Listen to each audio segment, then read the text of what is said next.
If you like our channel, please subscribe and make sure to click on the bell icon, so that you won't miss any future audiobooks we'll upload for free each week on YouTube.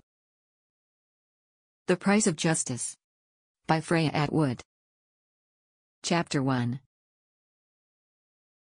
Westby, California 2009. Home means safety.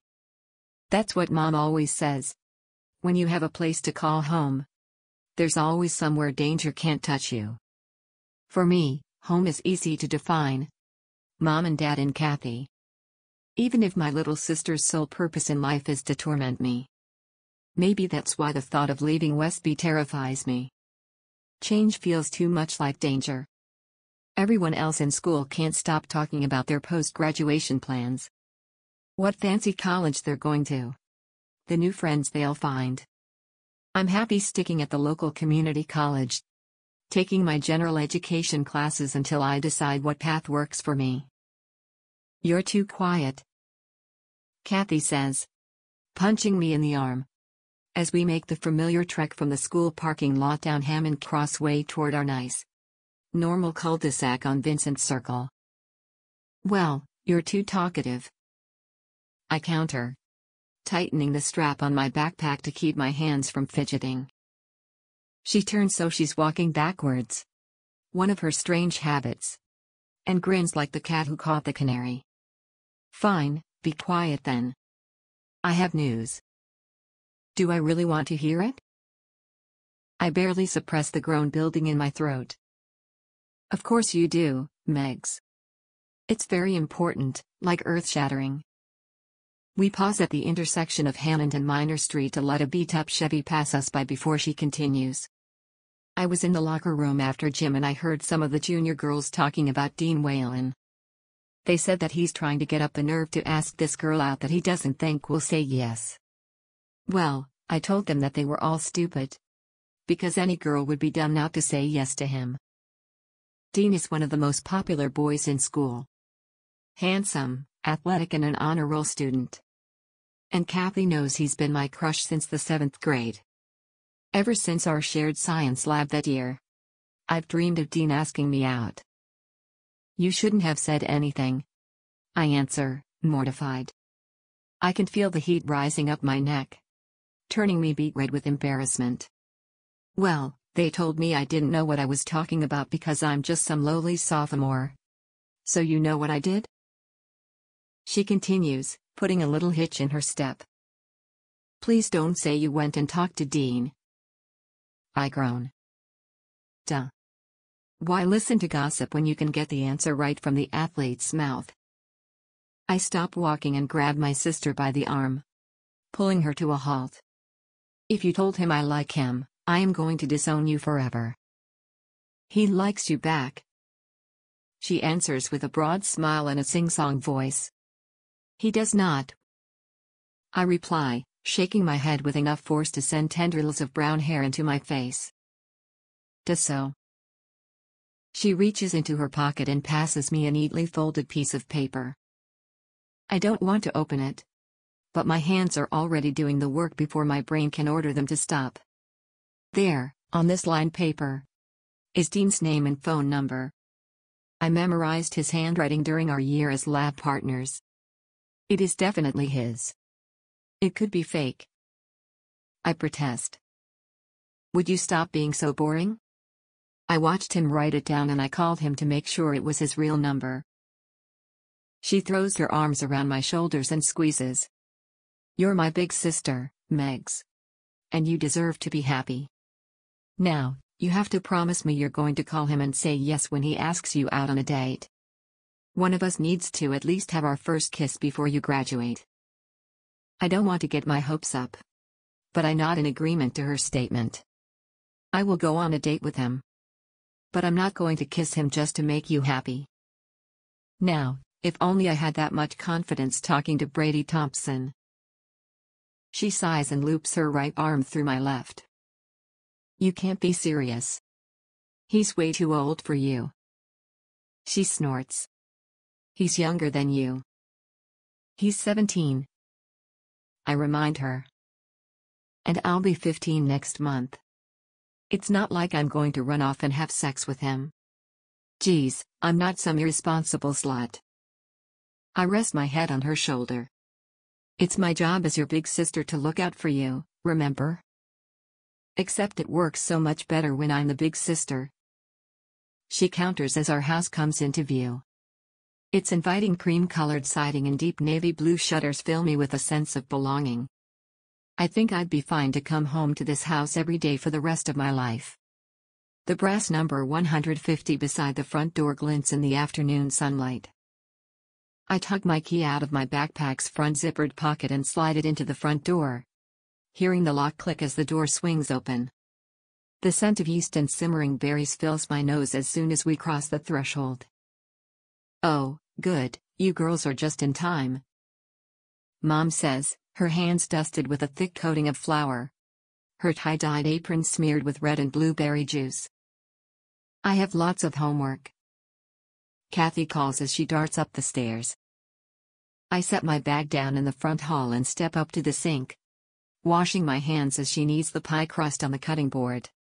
Where do you need me? Check the berries, I don't want them to be too overcooked. She answers, starting to pound the dough into 2 metal pie tins. How was school? It was fine. Everyone is getting ready for graduation. Even I can tell from the flatness of my tone that I'm not excited about the idea of moving on from school. Well, you should be excited, too. It's a big step, graduating high school. It's not like I'm going off to college.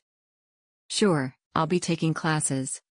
But it's not really that different from what I'm doing now. Mom sighs.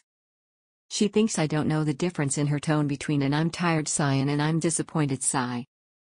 I committed it to memory years ago. I wish you'd think about going off to school somewhere. I know I've told you that home means safety. But sometimes you have to brave the world to figure out who you want to be. Here we go. I'm comfortable here in Westby. Plenty of people don't leave. Mom's breath hitches as her hands continue to knead the pie crust into the pans. I just want more for you, Megan. You're a smart girl. You could do so many things if you just stepped out of your shell. I'm not ready to leave. I stir the berries in the pan. And anyway, someone has to keep Kathy in line and from going totally boy crazy. Mom chuckles and wipes her hands on her apron. Bring that over. It's ready to go in. I transfer the pot across the kitchen and slowly pour the contents into the waiting crusts. Mom slides the thin top layers over and together. We press the edges together with forks. Is she still pining about that boy, Bradley? I can't help but laugh. It's Brady. And yes, she is. What about you? Any romantic prospects? The tips of my ears warm as the weight of the note in my pocket feels like a 20-pound rock. Kathy got Dean Whelan's phone number for me. She says he wants to ask me out. Dean's a nice boy. Your dad and I have always liked him. I don't know. He's probably going off to a big-name school to play football or lacrosse. And like you said, graduation is just around the corner. Mom slices 2 neat crosses in the center of the pies and gestures for me to open the oven. Then all the more reason to give that boy a call. I want you to enjoy life, Megan. Don't let it pass you by just because you can't predict every second of every day. I scoot back as she sets the pies in the oven. The heat from within wafting into my face, making my eyes water. I'll call him. You'll call who now? Dad's voice echoes in the front hall. I turn to see him standing there, bags under his eyes. I'd heard him moving around the house late at night. Sometimes I can't sleep, and I sit listening to the sounds of the house. It usually calms me, but lately Dad's late-night wanderings keep me up. She's calling Dean Whelan. Mom answers with a broad grin. About time. Hasn't he been following you around like a puppy dog for years now? Dad leans over and kisses my cheek. He has not. I love my dad, but he knows just how to embarrass a girl. Still, I know he's done it out of love. Logically, I understand they both want me to be happy and have a fulfilling life. Why don't you make that call? Dinner will be ready in a bit. Mom says, ushering me toward the hallway. I take the hint that she wants me out of the room, and as I loop my backpack strap around my forearm, I catch a glimpse of my parents in a tight embrace. Lips locked. Upstairs, Kathy lounges on her bed in our shared room. She flips through a math textbook without looking at any of the problems. Do you mind? I prod as I close the door. She rolls over and pulls on headphones, cranking the sound loud enough that even I can hear the thump of the bass from across the room. She mimes blowing me kisses and gives me a thumbs up as I turn toward the wall, phone in hand. My hands go sweaty as I dial the number. Waiting for an answer is pure agony. Until... Hello? Dean's voice is soft. Dean, it's Megan Corver. You, gave my sister your phone number. I ramble. Oh, yeah. Hey. I wasn't sure she'd actually pass it on.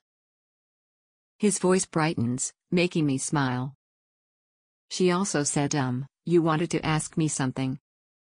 So, I was wondering if you wanted to hang out sometime. Like maybe go grab coffee or lunch or something. Like a date? I barely get the last word out around the lump in my throat. Would that be okay? It wasn't a no. Yeah. Of course. I mean, I'd like that. How about Saturday? I force myself to take a breath. Perfect. Saturday it is. The line goes silent, and I end the call. I turn to see Kathy sitting on her bed cross-legged, headphones still pressed to her ears, making her wavy dirty blonde hair bunch up at odd angles. It's a date. I shout at her. She tugs the headphones off and launches herself across the room at me, tackling me to the bed. Thank you for not being boring. I doubt I would live up to my baby sister's definition of not boring on a coffee date, but maybe there was hope for me yet. Girls, dinner's ready. Mom calls from downstairs. Kathy races downstairs first, beating me to the dinner table. Dad already sits at the head, sipping a glass of lemon seltzer. I've never seen him drink anything else with dinner, even when we go out to eat. So, do you girls have any weekend plans? Dad prompts as Mom sets a bowl with the leftover berries in the middle of the table for dessert. I might hang out with some friends from school. Kathy answers, serving a roasted chicken breast from the dish beside the fruit. I scoop some creamed spinach and baked macaroni and cheese onto my plate. I'm having coffee with Dean on Saturday. Dad puts down his glass and claps, smiling. See, I told you he likes you, sweetie. It's just coffee. I duck my head in embarrassment. I got his phone number for her.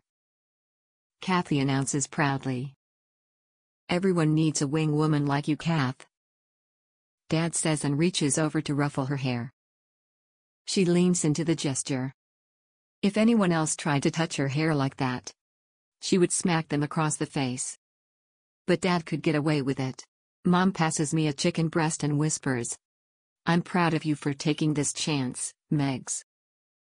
How was work, Dad? I ask after a mouthful of chicken. Mom makes the best chicken with just a hint of paprika and thyme. And it's always perfectly juicy. I can only hope to inherit those cooking skills one day. Oh, office work. Nothing as exciting as my baby girl's first date. Now, is it really just coffee or is there like a trip to the mall involved? I can't stop from rolling my eyes. Dad, it's just coffee. And besides, like no one goes to the mall anymore. That's so 1990s. But you'd go to the mall if Dean asked. Kathy teases. Well, maybe. If it was for like ice cream or smoothies or something. Well, I'll keep my fingers crossed that he has a need for ice cream or smoothies next. Dad grins across the table at me. In case I wasn't clear, I like this boy and I highly approve of you dating him. I giggle into my macaroni. Yes, Dad. I get it. Thank you. I could never date someone Dad didn't approve of. Or Mom for that matter. For what it's worth, I like him, too. He seems to have a good head on his shoulders. He's responsible. Mom adds. Can we talk about something else now? I hiccup, turning to Kathy. What about your boy troubles? They're boring compared to yours. She answers with a smirk. Dinner finishes in comfortable silence and I find I'm more excited for the weekend than I had been before. Maybe Dad is right, and this is a good thing for me. Maybe it will be the start of some new adventure. Saturday feels miles away on Friday afternoon. Despite trying to find Dean in the hallways all day, he eluded me. I don't have Kathy to pull me from the spiral of doubt. She's spending the afternoon with her friends. So, I make the short walk toward home. Try as I might, I can't keep myself from going down the mental path of all the reasons Dean would inevitably back out of our coffee date. It was a prank. Someone on one of the sports teams put him up to it because everyone thinks it is funny to embarrass and humiliate me. He realizes I'm not that interesting and he can have any other girl in school and I'm not worth his time. And then the tiny voice inside my head begins to taunt me that maybe he was doing it because he felt bad for me. Like he had to go on a coffee date with me because I'm some sad charity case. Could he claim it as community service on a college application? I reach the bottom of the driveway and fumble in my backpack front pocket for my house key. On autopilot, my feet move me up the drive to the front door, but when I reach up to stick the key in the lock, the door isn't there. I blink several times, my mind finally processing the fact the front door sits open. Prop like Mom had left it to carry in groceries. But Friday isn't grocery day. Westby doesn't have crime. Not like some other places. Sure, kids get in trouble for smoking pot on school grounds or for painting graffiti in back alleys. But nothing more than silly kid stuff. Leaving the front door, I move to peer into the garage. Mom's car sits inside. You're just being silly. There is a logical explanation for the door. I just have to go in and ask Mom to explain it. I step into the house and everything is silent. Not even the constant low drone of the air conditioning system can be heard. Mom? My voice rebounds on me in the front hall, sending shivers down my spine. I can't place it, but something feels off. Even if I get home early from school, Mom answers me when I call out to her. As I stand in the front hall, my breath comes in shallower gasps, sounding 20 times louder in my ears. Mom! Are you here? Silence. I open my mouth to call out one more time, when the sound of a dripping faucet rings out like Doppler radar. I race into the kitchen and slide in something sticky. I look down at the dark red staining my shoes. Did Mom overfill a pie? My gaze follows the sticky mess to the middle of the kitchen where Mom lies sprawled on the floor. A guttural scream tears from my throat as everything around me goes black. Chapter 2. My head aches as a painful ringing fills my ears. I crack one eyelid, blinded by a kaleidoscope of colors, and my stomach sloshes, threatening to give lunch a repeat appearance. I swallow back the bile as I try to open both eyes. I lay on the floor beside the oven. I grasp awkwardly for the handle to the broiler to help pull me to a sitting position. I probe the back of my head where it hit the floor as I fainted. It's sore, but I don't feel any cuts. Just when I try to recall how I ended up on the floor, I see her. My mother sprawled out before me. It isn't berry juice around her. My whole body goes numb as I drag myself across the floor to her. Mom? I whimper. A neat slit gushes from her throat. I've never seen a dead body before, or someone who was close to death, but I paid attention in biology. The human body can only handle losing so much blood before there is no coming back. Still, I press a shaking hand to her neck. My fingers quickly slicked with blood. I tell myself I feel a faint pulse, still pumping whatever blood remains to her vital organs. There is still a chance if I act now. Get up. I chide myself, blindly groping for my cell phone. I jab at the keypad, trying and failing to hit the correct numbers. Finally, on the third try I get 911 and hit dial. The line rings once and then a calm female voice answer. 911, what is your emergency? It's my mother. Her throat's been cut. Please, I need help. Can you tell me your name? Megan. Megan Corver. Please, you need to send the police and an ambulance right away. I sit beside my mother, futilely trying to press the edges of the wound together to staunch the flow. What's your address, Megan? 150 Vincent Circle. Police have been dispatched to your location. I want you to stay on the line with me. Can you do that, Megan? I think so. It's as if someone else is speaking. I don't recognize my own voice. Tell me what happened to your mother. I don't know. I came home and she's lying on the floor bleeding. She's been cut. Can you tell me where? Her throat, I sob. Help is only a couple minutes out. You need to keep pressure on the wound. The dispatcher says. I keep trying to stop the blood, but I think I was too late. I just want you to breathe, Megan. Inhale to a count of 5, exhale to a count of 5. I try to do as she instructs, letting each second of breath intake gather up all of the negative emotions and each second of exhale expel the fear taking root in my body. My shoulders ache, my head throbs, and I can't get the coppery scent of blood out of my nose. You're doing great, Megan. The dispatcher assures me just as sirens blare and I see blue and red lights strobe through the open front door. They're here, I whisper. 2 officers burst into the front hall, weapons drawn. I stare down the barrel of the gun as the officer approaches me. Put your gun away, she's just a kid. His partner orders. A third officer appears briefly in my field of vision before disappearing. I hear footsteps on the stairs leading up to the second floor. Then, a voice over a radio says, "All clear." The officer lowers his gun but doesn't holster it. Instead, he reaches for the radio on his shoulder and says, "How far out is that ambulance?" 2 minutes, a voice crackles over the connection. "Better make it less," he says. I know what that means. The rational part of me understands that my mother is gone. But I can't let her go. If I relinquish my grip on her body, there is 0 chance she survives. So, I keep pressing my hand to her throat.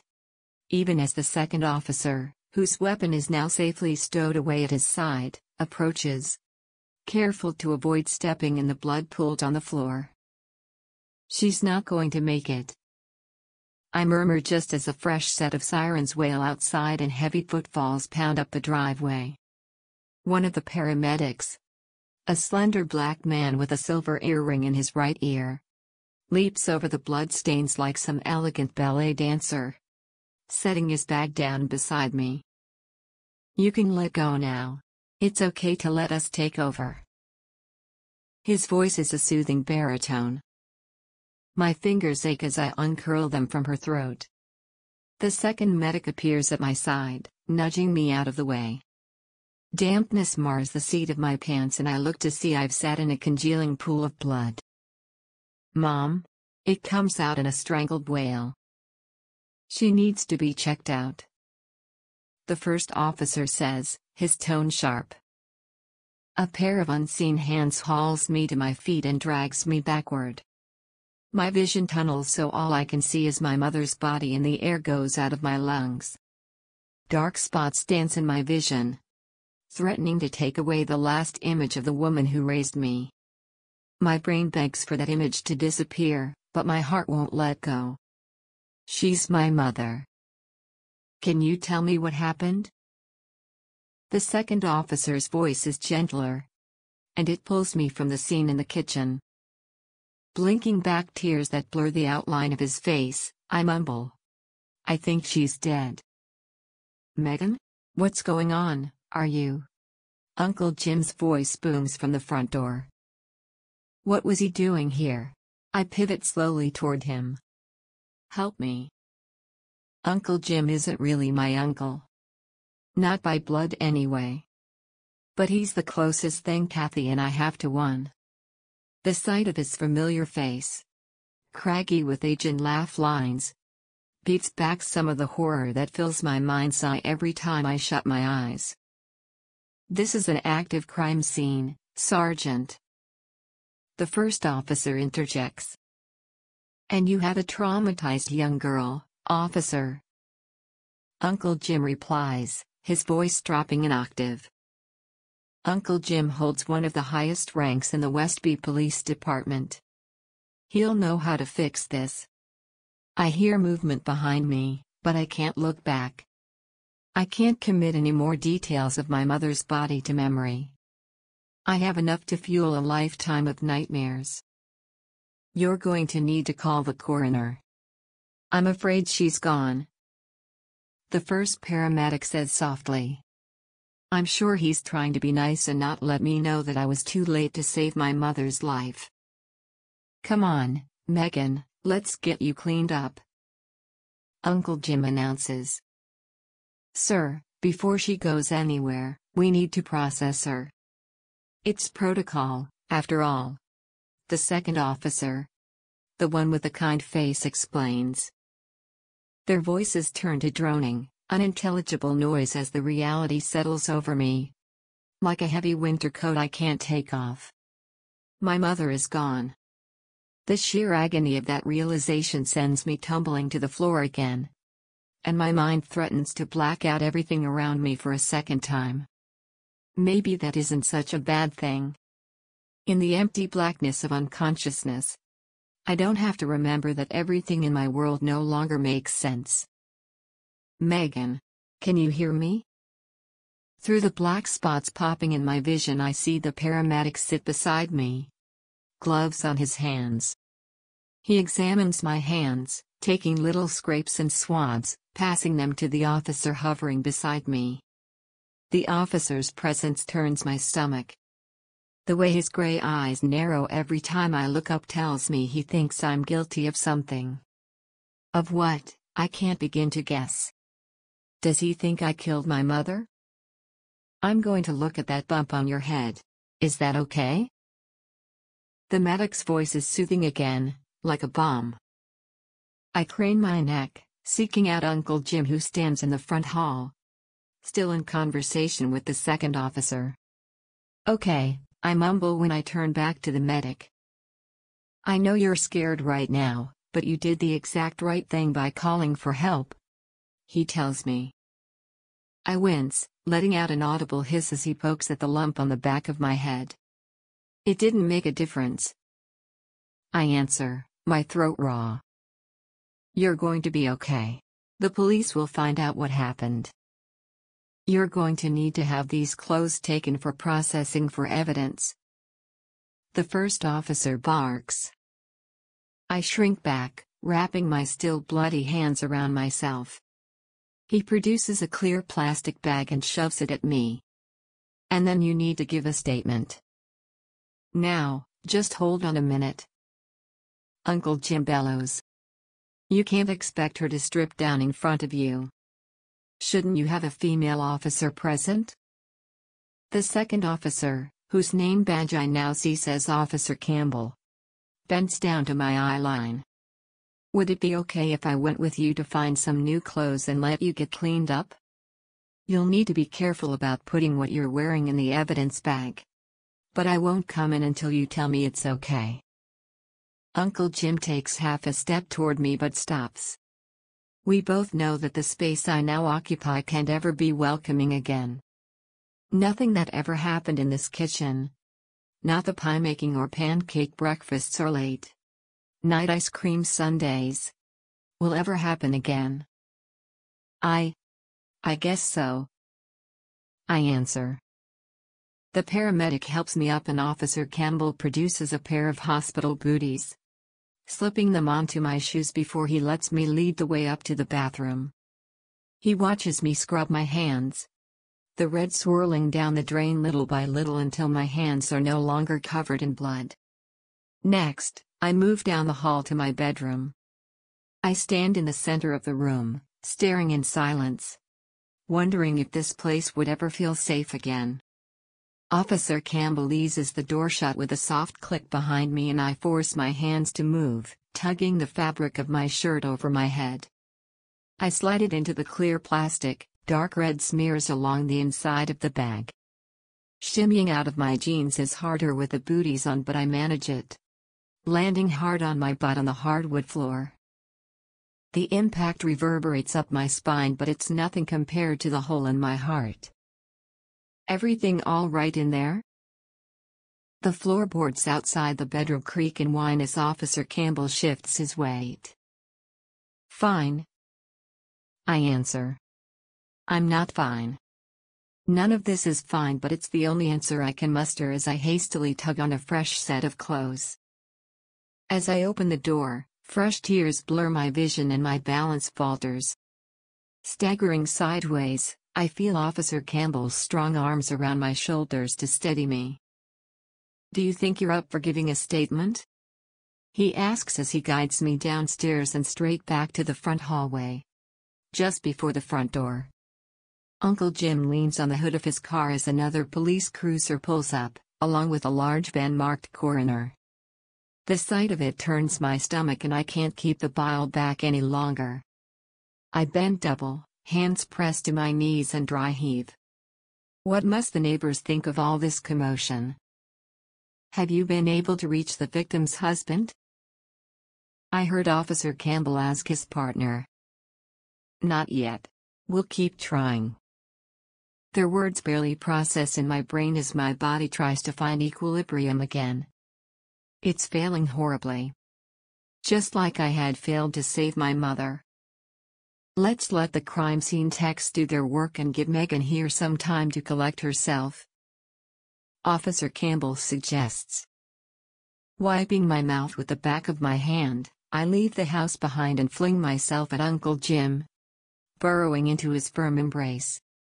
He squeezes me harder than usual, but, in that moment, I couldn't imagine it being any other way. You have my word I'll bring her by the station when she's had time to calm down. And we need to inform her sister. Oh God. Kathy doesn't know. I sob, leaving a damp patch on his breast pocket. You're not alone, Megan. You have me. Uncle Jim assures me as he ushers me into the passenger seat of his car. As we pull away from the place that had always been my safe space, I knew I could never set foot there again. Now, I focus on finding the words to tell my little sister that it will never be her safe space either. Chapter 3. Where is Catherine? Uncle Jim's voice permeates my dark spiral into depression. Can depression really happen lightning fast? I don't know. My voice sounds monotone as I stare out the window at the outskirts of Westby. Uncle Jim lives in the rich part of town, with his 3-story sprawling house with its wraparound porch and high windows. When I was little, I imagined I would live in a house like that one day. I never thought it would be Uncle Jim's house. I think his family came from money. I know he couldn't afford to buy it now on a police salary. Megan, can you try and remember? We need to find her. His tone is insistent. In that moment I resent his question. I am not my sister's keeper. And maybe it's selfish of me not wanting to find her right away. Or maybe it's selfless because it gives her more time. More time to think her world isn't crumbling around her. I catch a glimpse of Uncle Jim's blue eyes in the rearview mirror and I can read his expectant expression. He needs an answer. With a huff, I reply, she was hanging out with friend after school. I think maybe they stayed on school grounds. It's a start. We lapse into silence as Uncle Jim pulls a very illegal U-turn in the middle of the road and heads back the way we came. Exhaustion hits me in waves, making my eyelids too heavy to keep open. My mind fights it. I can't see it all again. Not yet. I roll down the window and let the fresh air wash over me. Why did you come over? The question leaves my lips before I realize I've asked it. Your mom called me this morning and asked me to stop by. The way his mouth hangs open, I can tell he wants to say more. Why? It was supposed to be a surprise. But I suppose it's not happening now. Might as well tell you. We were planning a graduation party for you. He holds one hand up off the steering wheel. I know you didn't want a big to-do, but we wanted to make it special. You only graduate from high school once. You're right, I snap. It doesn't matter now. I know you won't believe me if I tell you I know what you're feeling right now, but I want you to know that I am here for you however you need. What am I supposed to do now? She's gone. We find your sister and we go to the police station and you give your statement. And we wait for your dad to show up. That's what we do now. Time doesn't have meaning as we pull into the parking lot of the school. The fresh air does its job to keep the tiredness at bay, but it makes my mind fuzzy. I check the sea of faces coming out of the building. From band practice or sports or after-school clubs. But none of them register as my sister. I can tell her. Uncle Jim says softly, patting my shoulder. No. It has to come from me. I undo the seatbelt and climb out of the car. Sitting here waiting won't make this any simpler. If I don't take charge of this now, it's going to overtake me. And I will never claw my way out from under it. Kathy needs me to be the big sister. She's relying on me, whether she knows it yet or not. Megan, hey, I'm glad I caught you. Dean's voice rings out from my left. I stop dead in my tracks to the front door. Had it only been a few short hours since I'd been debating with myself if he would cancel our coffee date? Somehow, coffee seemed too trivial now. Not in this new world where my mother wasn't in it. I just wanted to make sure tomorrow still works for you. Dean continues. I face him and maybe the tear streaks or the lingering smell of bile catch him off guard because he takes a step back. What's wrong? He drops his lacrosse bag on the ground and reaches to take my hand in his. You don't look okay. I want to confide in him, to unburden myself from the awful secret I carry. But would it be fair to Kathy if I tell Dean before her? I still doubt he actually cares what has happened. I'm not, but I can't tell you. I need to find my sister. I answer sharply. I expect him to tell me off or call me a bitch for not telling him what was wrong. Instead, he shoulders his bag again and falls into step beside me. I saw her hanging in the auditorium with some of the theater kids. Come on, I'll help you look. I hide my hands in my pockets, sure there are still dried flecks of blood clinging to my nail beds. Dean stays close beside me in silence. Even if I can't bring myself to tell him the truth that my mother had been murdered, knowing he was there without question gives me strength I know I'll need. I didn't see any weapon that would point to murder, but people don't just spontaneously slit their own throats. The sound of laughter reaches my ears, registering in my brain as we approach the auditorium. I don't think I'll ever laugh again. I stop short, unable to pull my hands free of my pockets to open the door. Dean does it for me, giving me a gentle nudge between the shoulder blades and I stagger forward. The lights are dimmed, casting odd shadows across the rows of folding seats. I see a few students lounging on the edge of the stage, my sister among them.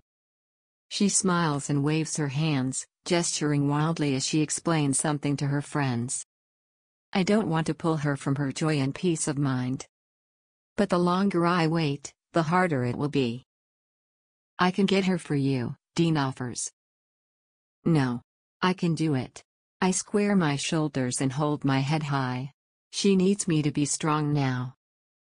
Hey, Megan, whatever's going on, you can talk to me.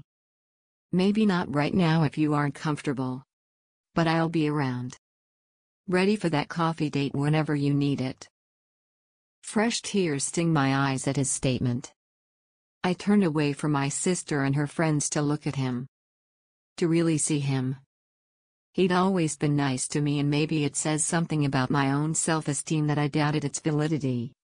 But as he stands here before me, offering to be my friend, if nothing else, I wonder why he likes me. Megs? What are you doing here? Kathy's voice ruins the quiet moment between Dean and me. Thanks, I whisper as Kathy bounds over. Hang on, I'll tell the rest of them to leave. Give you some privacy, he says and starts down the aisle, passing Kathy as she reaches me.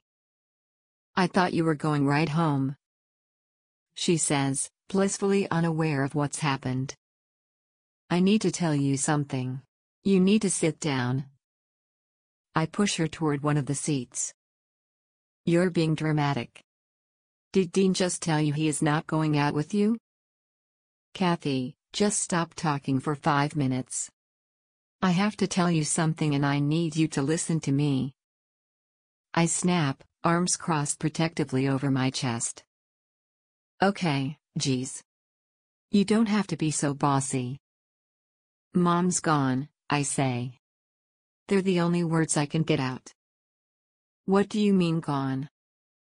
My lower lips quivers as I sink into the seat beside her.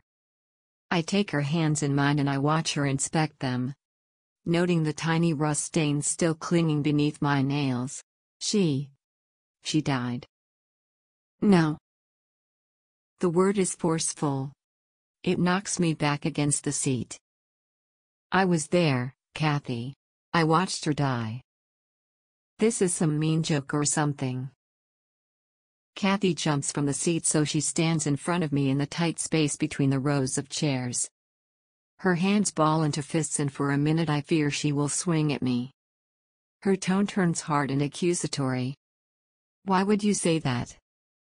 I try to pull my sister into an embrace, but she shoves me away, racing along the seats in the opposite direction back toward her friends. I know I should go after her, but I can't make my legs obey my brain's command to move. Dean shepherds her friends up the aisle as she approaches them. I can't hear their exchange, but Kathy sulks back to me. She sits down but won't meet my gaze. I can see her face is streaked with trails of tears and ruined eye makeup. I said it because I know she's dead and you need to know the truth, I explain in a whisper. Sound carries too easily in this place. My words come across flat, emotionless. How do you know? How can you be sure? Her tone is accusatory and disbelieving. Like she's challenging me to provide proof that I cannot bring myself to show her. Proof I don't have anymore because I washed it off. Because I was there when it happened. Someone hurt her and I couldn't save her, Kathy. I tried, but I wasn't good enough. She goes quiet and draws her knees to her chest in the seat. I wish I could read her mind, to anticipate what she will say next. Maybe then I could take away her fear and the uncertainty. Where's Dad? She hiccups as tears continue running down her face. I don't know. The police are trying to find him. I have to give a statement. Uncle Jim is waiting outside. Who would want to hurt Mom?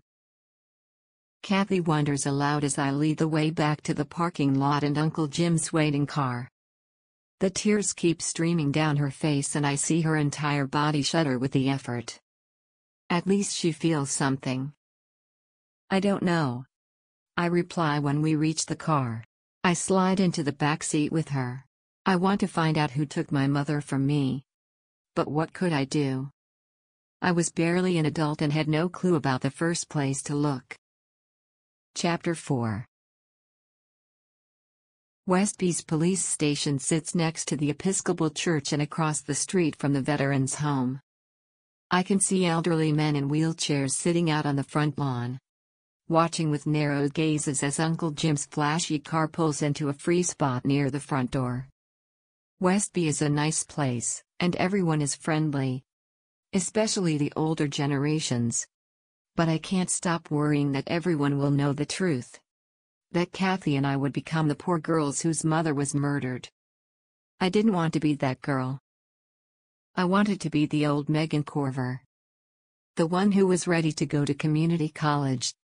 To keep learning and to stay a part of this community.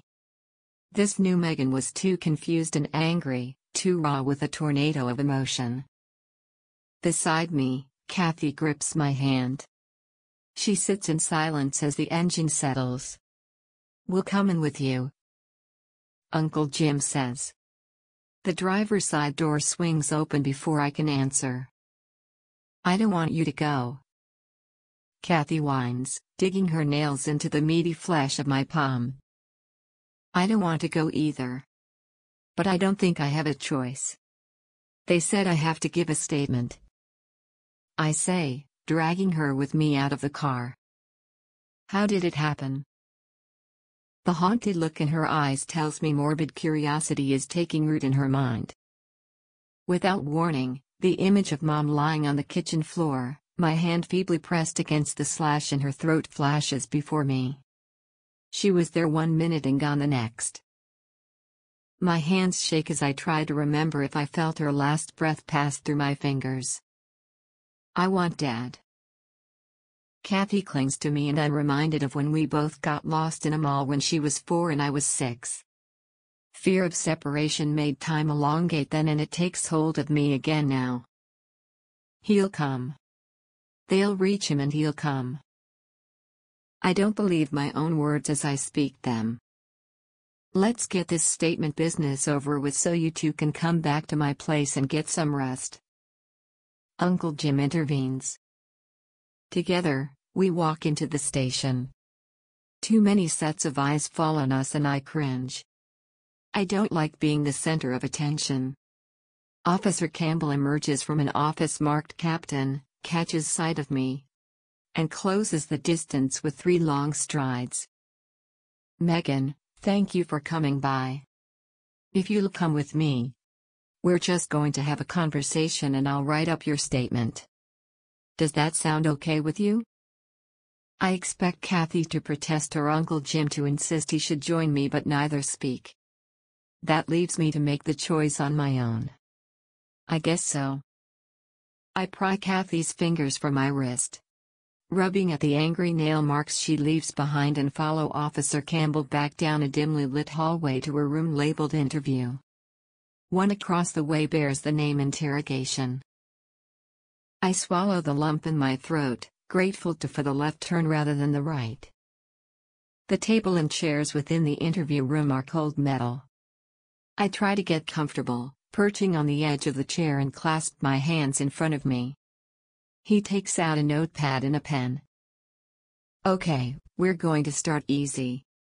Just tell me your name and how old you are." "Megan Corver. I'm 18. "And you live at the residence with the deceased?" "With my sister and my parents." My shoulder muscles tighten at the word deceased. It's cold, clinical. Nothing that should be associated with my mother. Ever. I know this is going to be uncomfortable, and we'll take as much time as you need. But I need you to tell me what happened. He sits with his pen poised over the paper, waiting for me to recite the worst hours of my short life. How do I put into words what I witnessed? I got home from school like I always do. I went inside, and she was there on the kitchen floor. And she was already bleeding? he prompts. I nod mutely. Go on. I didn't realize what was happening at first. Then, I called the police and I tried to help her. I tried to stop the blood, but it was too much.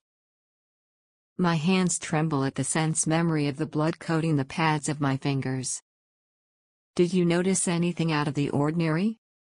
Maybe something that might seem minor at the time? I don't think. Wait. The front door was open. Not just unlocked, but open. That's not typical? Not unless Mom props it open to bring in groceries. But Friday isn't grocery day. Okay. He licks his lips. And you didn't notice anyone else hanging around? No.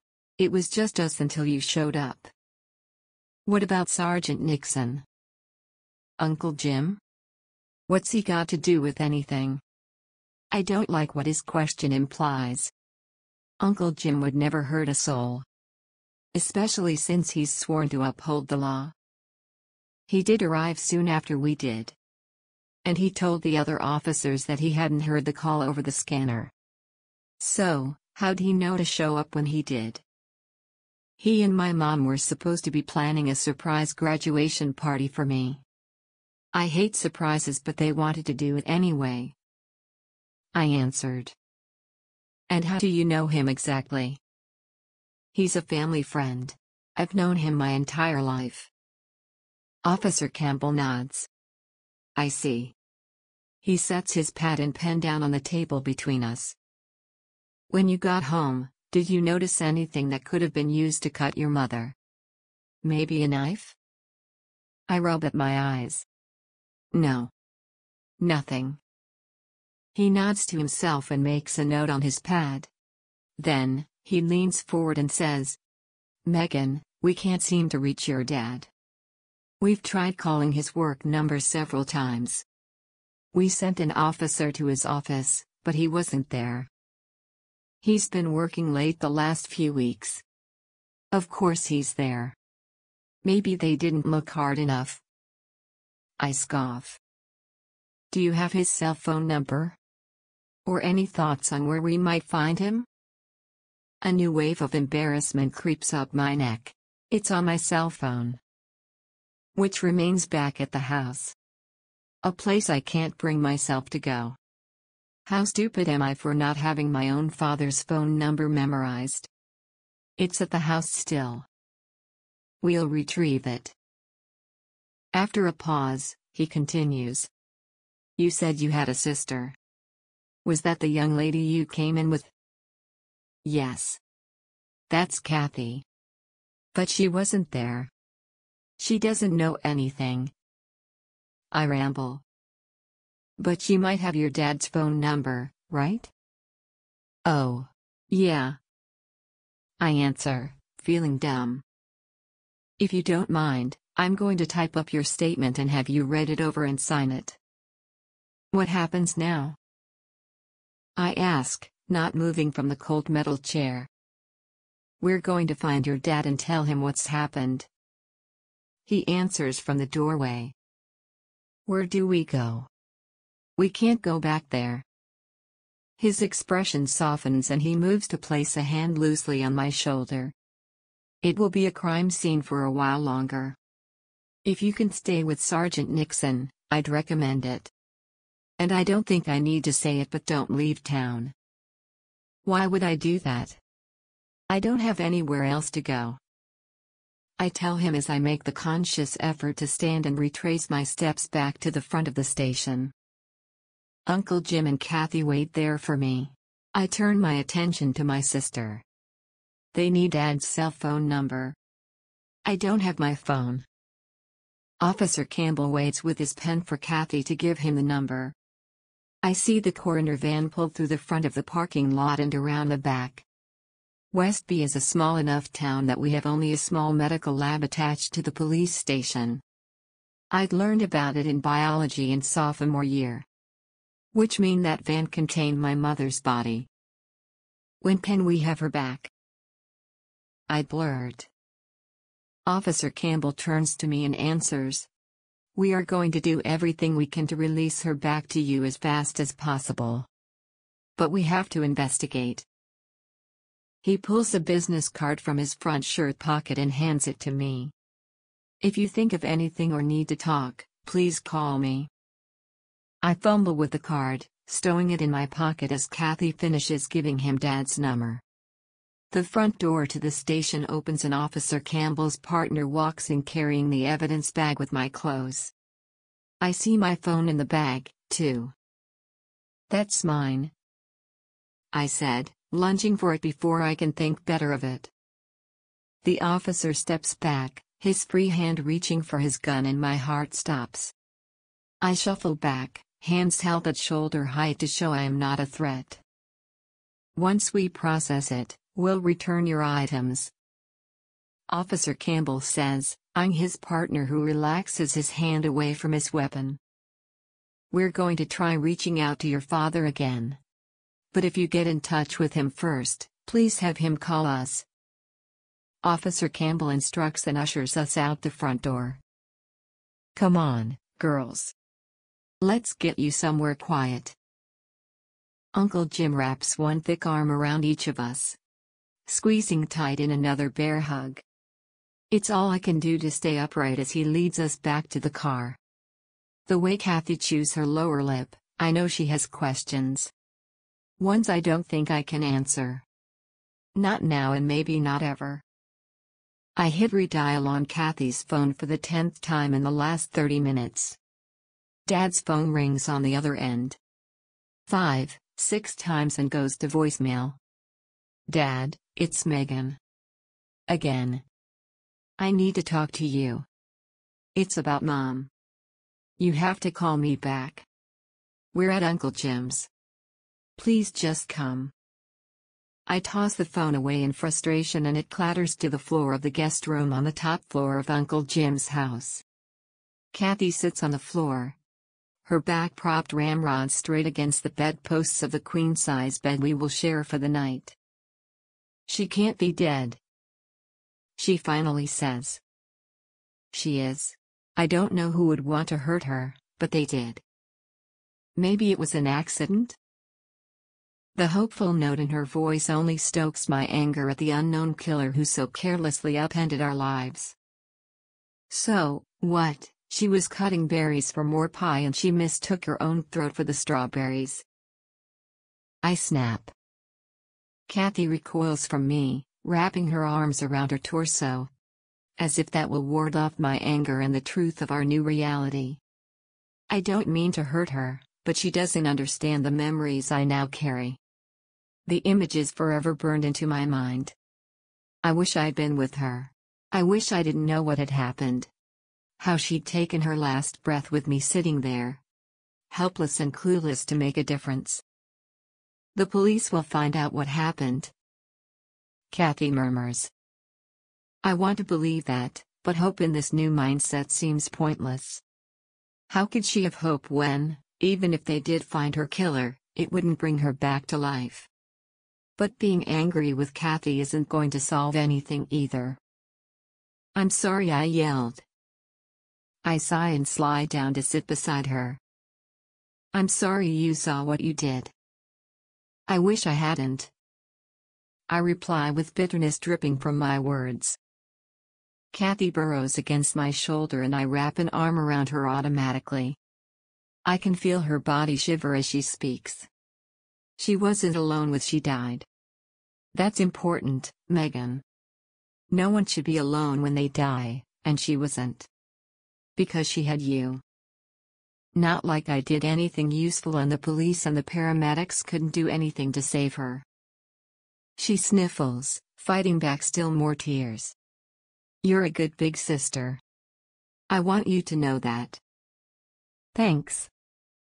She rubs at her face and whispers, I wish Dad was here. Me too. He'll be here soon. He'll talk to the police and like you said, they'll figure out what happened. She needs me to be the big sister now. She needs me to make her think everything is going to be okay. Even if I don't believe it myself. If Uncle Jim didn't show up when he did, I don't know what I would have done. She scrunches up tighter against my side. How come he was over anyway? She seems relieved to have a distraction from the fact our mother is gone. He and Mom were planning a surprise graduation party for me. She inhales and I contort myself to look her in the face. You weren't supposed to know about that. She rasps. It doesn't matter now. I don't want a party. I don't even want to bother with graduation. What's the point? Everyone's just going to look at me and say how sad and sorry they are because my mother got murdered. Being morbid and moody doesn't suit you, Megs. Kathy assesses. I don't know how else to be. I don't have your hope. I'm trying, but every time I close my eyes, I see her face, feel her body beneath mine. And I feel so useless it makes me want to tear my hair out and scream. If I don't have hope, I don't have anything. She rubs at her cheeks with the sleeve of her shirt. I still can't believe she's really gone. I keep expecting to wake up and this will all be a nightmare. Kathy says. The phone sitting on the floor beside her beeps with an incoming text message. We both scramble for it, but she's closer. A disappointed sigh passes her lips. It's just Lord asking if I'm still planning to meet up with the theater kids tomorrow after their last performance. After a pause, she adds. I'm going to tell her I can't. Maybe you should go. What else are we going to do until Dad shows up and the police give us more information? I say, wondering if maybe a little of her hope is rubbing off on me. Normal didn't feel like a possibility in this moment. But maybe I had to make my own new normal. One where I set the rules. And maybe those new rules started with a coffee date with Dean. After all, he'd offered to share this burden. Give me your phone. I demand and hold out my hand. Kathy hands it over without protest and I find Dean's number in her recent calls. I text him to meet me the next morning at 9 o'clock.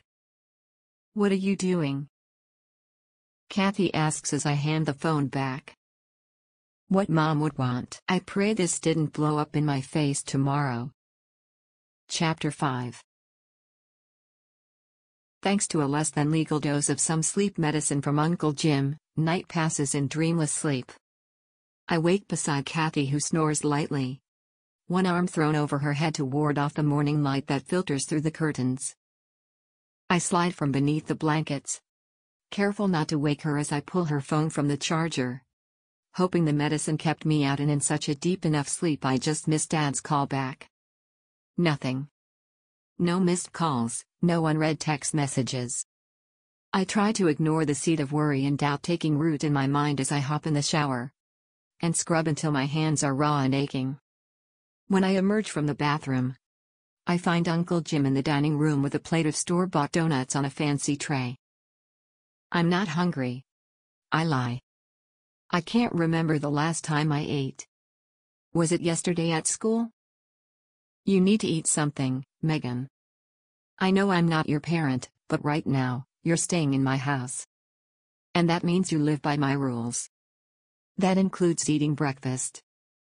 My stomach rumbles in response to his directive and I snatch a chocolate frosted one, munching it greedily as he pushes a glass of orange juice my way.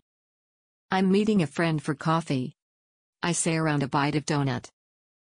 Good. Try to keep to normal things. It will help. Not right away, but it will help. His gaze goes unfocused for a few seconds before he's back in the present. I want to ask what happened to him. What experience could we now share? I stay silent as I finish the donut and wash the last bites down with juice. Did my dad come over yet? He fidgets with his napkin, finding something really interesting on the tabletop. I've tried calling a few more times, but it goes to voicemail. I'm going to stop by the office just to see. He doesn't work on Saturdays, I remind him. Still, it can't hurt just to check.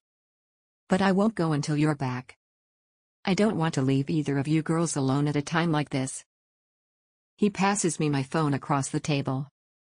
Got this back from evidence late last night. I pocket the phone after checking it. No new messages for me either. Uncle Jim rounds the table and gives me a one-armed hug before passing me his keys. Go have coffee with your friend. The fact no one had heard from my dad bothered me. Where is he? Had whoever killed Mom done something to him, too? My mind races as I make the short trip to Carmichael Cafe at the heart of town. I pass early morning joggers and people walking their dogs and I wonder, do they know yet? I shove the car keys into my pocket, feeling the uneven metal dig into my thigh as I take a step toward the front door. I'm glad you texted, Dean says, appearing on the other side of Uncle Jim's car. I think I'm ready to talk about it. What happened? I say softly as he holds the door open for me. He's polite and carries my coffee to a back table away from other people. I sit with my back to the wall facing the door. I can't help scanning every face as they come and go. Could they be the one who took my mother from me? When I finally pull my attention back to Dean, he sits with a neutral expression on his face, his hands cupping his mug. I take a long drink of mine and let the sharp taste give me strength. My mom is dead. I found her yesterday afternoon. The coffee mug in Dean's hand skitters across the table as he moves his chair to sit beside me. He puts his hands over mine and I don't shy away. God, Megan, I'm so sorry. That's horrible. Do you know what happened? Not yet. My voice catches in my throat again. I want to tell him more, but I can't burden him with all of my grief. We're friends at best. He doesn't deserve to know all that information. I don't know what to do or how I'm supposed to feel. Some minutes I want to scream at the world. And other times I just want everything to stop moving around me because she isn't here to live it with me. That's what grief does. At least, that's what my dad says. He's a therapist, Dean says. And he also says there's no right way to grieve. Whatever you feel or when you feel it is what's right for you. What does he say about feeling like a failure? I'm sure you aren't a failure. If I hadn't stopped to wonder why the front door was open, or wasted time just calling out for her, maybe I could have saved her. His eyes widen. Do you think someone broke in? I shake my head. I have no idea. I didn't think so, but every time I close my eyes, I keep seeing her lying there dead. He takes my hand in his and pulls me to my feet, our coffee's left forgotten on the table. Where are we going? I call as he leads me to his tiny BMW. You need to know what really happened to your mom. We're going to find out. We aren't supposed to be here. It's a crime scene. I tell him and point to the garish yellow tape crisscrossing the front door. I didn't mean to admit the last part, but the evidence would give it away. I can feel unseen eyes on us as we approach the house. The neighbors definitely know what's happened. Or at the very least suspect it. Dean doesn't heed my warning as he crouches down to examine the doorknob. It doesn't look like it's been tampered with or forced open. He pulls his shirt sleeve down over his hand and turns the knob, the door swinging inward easily. He ducks beneath the tape and waves me in. But my feet refuse to pass the threshold. Do you know a lot about lockpicking? I don't mean to sound harsh or rude, but it comes out that way anyway. Dean is unfazed. Nope. I watch a lot of movies. My aunt got me a lockpicking kit one Christmas. It's just fascinating to me to see how it all works and how you can get the lock to do what you want, even if you don't have the right key to open it. I didn't know that. I hadn't memorized every detail about him, obviously, but that seemed a big detail to miss about a person. Then again, 7th grade was a long time ago, and we'd both grown up. People see me as the jock who's good at tests. I don't think people would think I'm as cool if they knew I had weird hobbies. I don't think it's weird.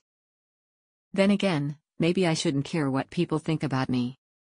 Because I let them keep me from asking you out before now. Why did you ask me out? If I can't immediately sate my need for answers about my mother, I could put the mystery of Dean Whalen to rest. Because I like you, Megan. I have since we were lab partners in 7th grade. But I didn't know how to explain that to you without making you freak out. You don't like attention. I notice things about people, and I noticed that about you. I thought maybe you didn't like me, so I convinced myself that people were right, that it would be a waste of time to ask you out. Well, you weren't observant enough. Because I've liked you since science lab, too. I admit. Better late than never, right? A small smile tugs at my lips. I guess. So, we know the lock wasn't tampered with, so your mom probably opened it because she thought she knew who it was. He steps out of view and my heart races as I can tell he is going into the kitchen. I can't let him see the horror in there. I dart beneath the tape and find him standing near the stove. The floor remains a damaged mess and I turn away. The coffee and donuts threatening to make a repeat appearance. We need to leave. I can't be here, I say through shallow breaths. He is trying to help get me some semblance of closure. It's sweet, in a morbid way, but it is far too much for me to handle. Please, Dean. Let's go. I'm going to pass out again in the place I swore I couldn't go back to. My ears barely register the sound of a car door slamming and heavy footfalls on the driveway. I reach for Dean's hand, to drag him out of here when the last person I want to hear yells, "Do not move." Chapter 6. Cold sweat breaks out under my arms and my hands shake. I close my eyes and pray that the officer won't shoot us for trespassing. For a fleeting moment, I wonder, can you trespass in your own house? Then I remember hearing rumors around school about kids getting arrested for just standing around the grounds. Because they have quotas to fill and Westby is usually peaceful and quiet.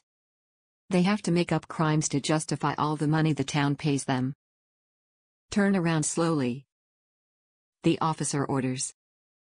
My shoes squeak on the tile of the kitchen floor as I turn to face him. I lose track of Dean as my gaze meets the officer's. He keeps his gun leveled. Not at me but at Dean. Move toward me, son. I hear footsteps as Dean shuffles across the kitchen and toward where I stand. My hands still tremble as he comes up level with my shoulders. Out of the corner of my eye I see him give the officer a defiant look. With his chin jutting out. Please, we weren't doing anything. The words come out in a rasp and the sweat pools in the small of my back. Isn't this man supposed to be getting the truth about my mother's murder? You broke into a crime scene, he answers, finally lowering the weapon. It's her house, officer. Dean argues. I want to tell him to stop talking, to stop defending me. I've gotten him in enough trouble as it is. I'm sure he regrets asking me out to coffee now. Put your hands behind your back and turn around, he orders Dean. My heart hammers in my chest a fraction slower, as Dean complies without a word. I can't repress a shiver as the officer slaps the metal cuffs around Dean's wrists. From somewhere, I can't see where, he produces a second set of handcuffs, and the bottom drops out of my stomach. The icy sense of fear at being caught doing something wrong is replaced by an intense heat, as a new kind of panic sets in. The kind involving a criminal record.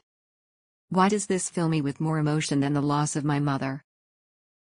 You too, he says. With robotic motions, I turn and place my hands behind my back. The cuffs are cool against my skin, and I feel my pulse thrumming against them as they constrict my movement. With a firm yank, the officer drags us outside to his waiting vehicle. He ducks my head as I slide into the back seat behind the driver's side. Dean scoots in next to me. In the few moments we are alone, I turn to him. This is all my fault, I blurt. He looks at me and I expect him to agree with me. To be angry that I've ruined his life and his perfect image. I convinced you to come here, Megan. If anyone is taking the blame, it's me. But you have college and everything ahead of you, I remind him.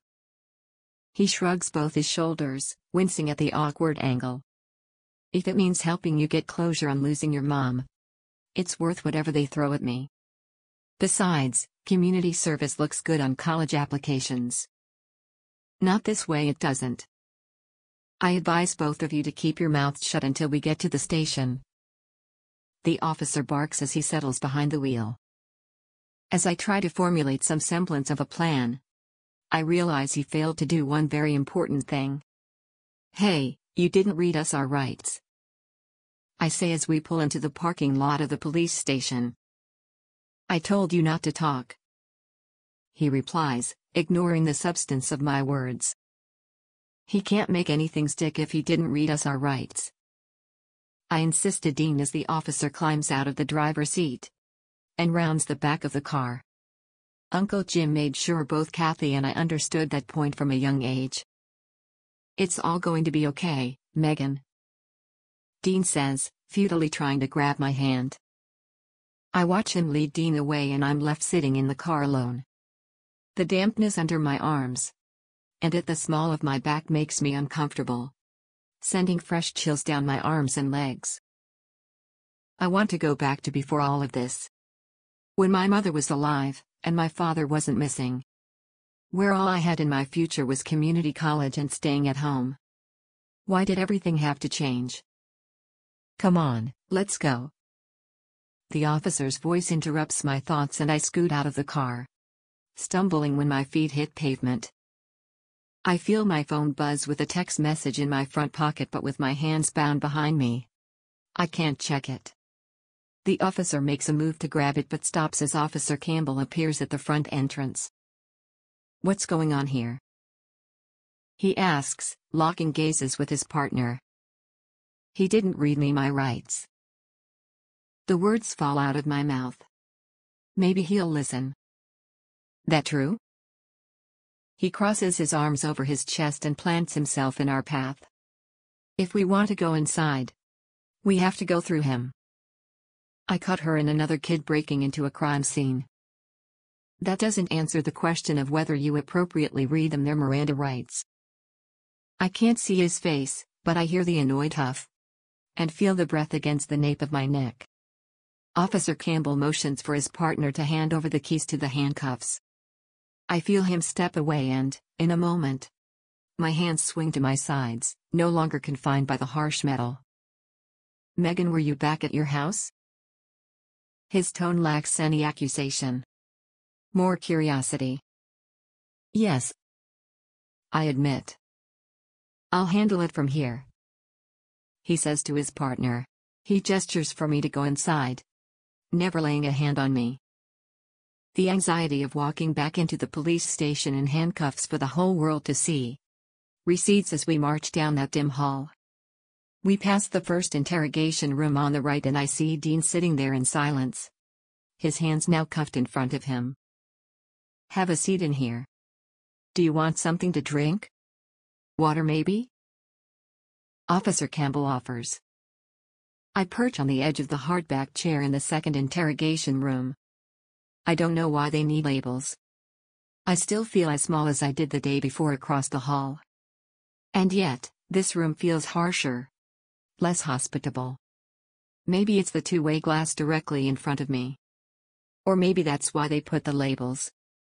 Words have meaning and power. Knowing I was in the interrogation room meant there was more danger, more risk to my freedom. No. I finally respond to his offer of a drink. We're going to need to have a conversation about what happened today, you understand that, don't you? His notepad and pen sit between us, ready to take down every word I say. I glance to my left, knowing full well I can't see through walls to tell what Dean is saying to Officer Campbell's partner. I sigh and turn back to the man across from me. I didn't mean to cause trouble. He nods and gives me a sad smile. Let's start with what made you go there with your friend? I don't know. I know I should tell the truth, but that means throwing Dean under the bus. And while he may want to protect me, I can't let him take all the blame. We were having coffee and I told him that my mother died and he wanted to help me get closure. You understand that your house is a crime scene right now. You can't be there. No one but the police can. I nod and avert my gaze. My friend was just trying to help me. I knew it was wrong. I should have done more to stop him. My fingers flex and I reach out to take the officer's hand. Please, don't do anything to him. He was careful and didn't touch anything. I swear. We're going to have to take his fingerprints to exclude them from the scene now. Are you going to charge us? Here's the thing, Megan. In a way, I'm glad you're here. Because we need to talk about some things about what happened with your mother. His non-answer is explanation enough. We are going to be charged with something. I retract my hand from his and press myself back against the chair. What things? Well, so far, we've only found your fingerprints and DNA on your mother's body. A low buzzing rings in my ears as he finishes speaking. That can't be possible. Mom hugged me and Kathy that morning. She surely kissed Dad goodbye for her work. How could only my DNA be there? You're wrong. I know you are the one who called for the ambulance. He begins. I tried to save my mother's life. The words echo in the tiny room, making me jump. And maybe you felt remorse afterward? Are you sure you found her that way? He was so nice before. Why is he treating me like a criminal now? My body moves without my brain giving it permission. I'm on my feet, pacing behind the chair. Hands balling into fists so tight. My forearms ache with the effort. Does he just want a closure for his case so he looks good? Even if it's not the right answer to who took my mother's life? Why would I want to kill my mother? She loves me. And my whole family. We were happy. Everything was great before this happened. Now, I don't know what's going to happen to me or my sister. I feel. How do you feel, Megan? He stays seated, his voice calm and even. My outburst doesn't faze him. I can't stop thinking he's trying to pull a good cop bad cop routine on me by himself. To throw me off balance and say something I don't mean. It shouldn't be legal for officers to treat people that way. I try to think through his accusation. That I would have done something to hurt my mother. It seems absurd. But beyond that, there are things he doesn't say that would make a stronger case. My fingerprints weren't found on the murder weapon. Then again, I didn't even know what the weapon was. Megan? Can you tell me what you're feeling right now? He repeats. I feel empty. Like the world is just wrong. This is wrong. I'd never hurt her. Do you know of anyone who would want to hurt her? No one would want to hurt her. That's just ridiculous. She's a great person. A pause and then. Was a great person. I can't get the sight of her laying on the floor covered in blood out of my head. I want it to go away, but it's there. Every time I close my eyes, reminding me how I failed her. I force myself to sit back down and look him directly in the eye. If you are going to charge me, go ahead. My life is ruined already. But I don't see what you have to connect me to it. Before he speaks, a hard knock on the door pulls his attention. He pushes his chair back and crosses to the door, opening it just enough to stick his head out, and converse in low whispers without whoever is on the other side. When he turns back to face me, he pushes the door wide open and gestures for me to leave. We're not going to be pressing any charges at this time. But you need to make yourself available if we have more questions. And Megan, you need to promise me you and your friend won't be going back to the house. Okay. I promise. I start down the hallway, pausing at the other interrogation room. It is empty. I wonder if Dean has already left. His car is still at the house and Uncle Jim's is at the coffee shop. I slink out to the lobby to find Dean sitting, waiting for me. I'm so sorry, I profess to him as he stands up. I made you go. It's my fault. But they aren't charging me.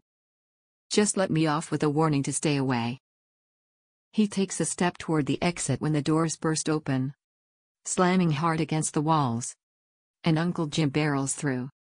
His face is beet red, and his eyes rake over every face until he lands on mine. "Megan, what do you think you're pulling going back there?" he yells, not seeming to care who hears him. "I'm sorry, Uncle Jim.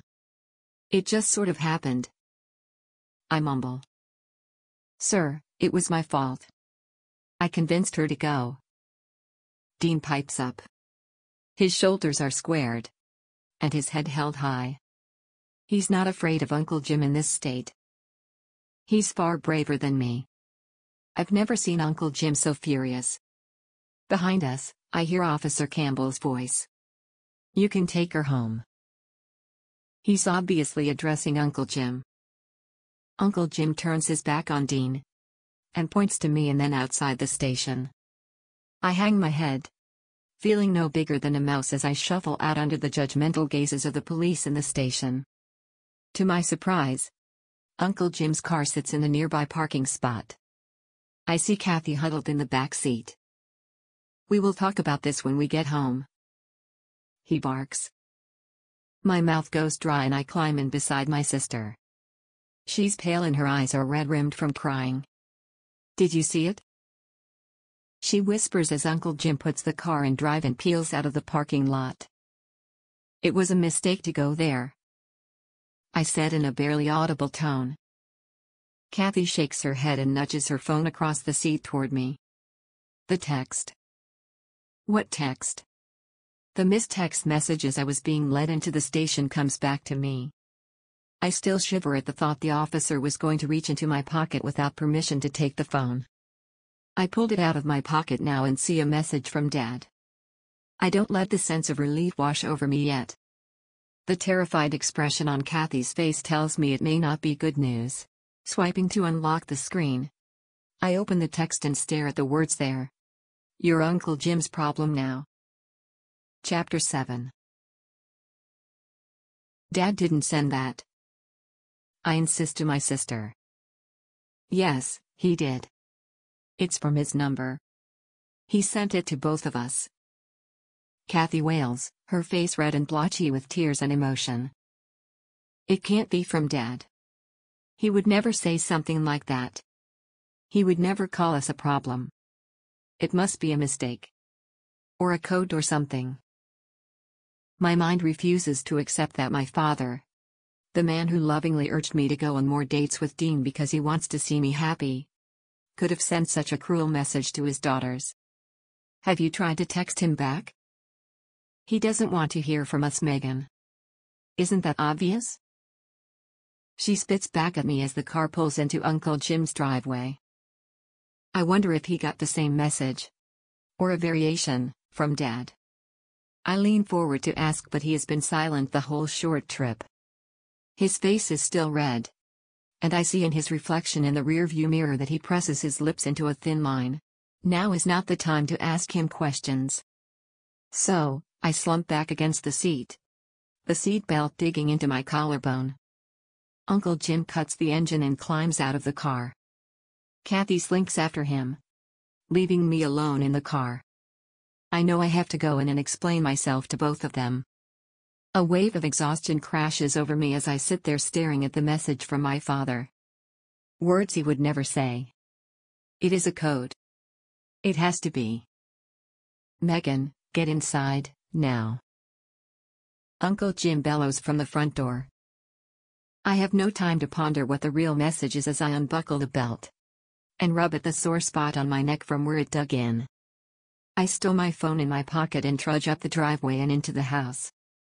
Kathy disappears from view as I step inside. The clang of keys on granite jolts me to look up, and I watch Uncle Jim lean on the countertop, his keys beneath his fist. "I'm sorry," I say softly, hoping to avoid another angry outburst for him. In my entire 18 years of knowing Uncle Jim, I'd never seen him act that way.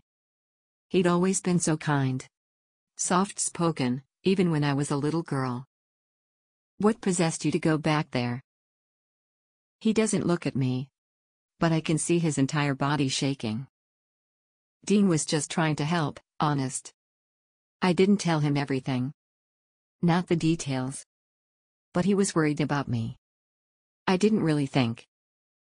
No, you didn't think. He cuts me off. Your house is an active crime scene, Megan. You cannot just go back there whenever you want. And frankly, I can't understand why you'd ever want to set foot in that house again. After what you saw. What you went through. The anger in his tone ebbs by the end of his statement. He is right. Of course he's right. I never wanted to go back there. Yet, I'd let a boy I barely know convince me it was a good idea. Maybe I didn't know Dean after all. Maybe I'd idealized and romanticized him. But, if he had darker motives, he wouldn't have tried to take all the blame for it. Confusion twisted my stomach into knots. And I regretted the coffee from earlier. I didn't mean to go inside. But, don't you want to know what really happened? Don't you need to know? I do. He turns slowly. Like every slight twitch of muscle pains him. To look at me. Your mother was one of my greatest friends. I cannot put into words what losing her means. Not now. Maybe not ever. So yes, I want to know what really happened to take such a good woman from this world. But it isn't my case. And I can't just insert myself because of my rank. I swallow, my mouth dry and my throat scratchy. That's all I was trying to do. Understand what happened. The police asked me questions. They said things that didn't make any sense. Did they arrest you? Yes and no. They let me go. But the first officer didn't follow the rules. He didn't read us our rights. So, Officer Campbell let it go. You got damn lucky, Megan. I'd never heard him swear, either. But then, maybe grief did different things to different people. Every 5 minutes Kathy breaks down and all I manage to feel most of the time is empty. Maybe the anger helps him process it. I know. But they said only my fingerprints and DNA were on her body. But I know she hugged and kissed Dad and Kathy that morning, too. They can't possibly think you had anything to do with it. His voice echoed in the kitchen as that anger bubbled to the surface again. At least this time it isn't directed at me. They asked me questions about my relationship with her. Why I might want to hurt her. It didn't make sense. I rub at my wrists, the phantom feeling of the cuffs pressing against them. Digging into flesh, still too real in my memory. Absolutely ridiculous. He says again, his voice softer again. Like a roller coaster. Maybe that's what grief really is. A roller coaster no one truly prepares you for. Uncle Jim. I got a text from Dad. So did Kathy. I still need to decipher his message. But I need to know if Uncle Jim knows what it says. He finally got in touch? His shoulders sag with his words. Like he expected something like this would happen. But that doesn't make any more sense than the police accusing me of murder. He says we're your problem now. The words catch in my throat and I have to cough to get them out. Doesn't sound like your dad. He says, rubbing at his chin with one hand. I told Kathy the same thing. He'd never say something like that. That's not who Dad is. It has to be some sort of message. Maybe whoever hurt Mom has Dad and he's trying to let us know he's in trouble or something. I suggest. I wouldn't expect him to use words like that. But we did have an agreement that if something happened to your parents, I would become your legal guardian until you and your sister were both of legal age. You did? When did that happen? After your sister was born. This is a discussion the three of us should be having. Go get your sister. We need to have a talk. I find Kathy laying on the bed in the guest room. Her head buried under a pillow. Her phone sits on the floor, discarded. I can hear soft sniffling coming from under the pillowcase as I sit down. Time to be the big sister again. Kathy, come on. Uncle Jim needs to talk to us about what Dad said. Because he doesn't want us either? She mumbles from her hiding spot. I reach over and tug the pillow off her head. I can see a mix of dried tears and snot on her face. She rubs at it futilely and sits up. I hand her a tissue and she blows her nose. I was so worn out the night before. I passed out to sleep. But I wouldn't be surprised if she'd cried in her sleep. There shouldn't be that many tears in the human body to shed. I feel like my tear ducts have all but dried up at this point. Uncle Jim is supposed to be our guardian if something happens to Mom and Dad. He wants to explain it. Now, come on. You need to pull yourself together. Our mother just died. Was murdered. I think I have a right to fall apart. She growls at me. Right, sorry. I mutter. And how could you just go off on a date with Dean after everything?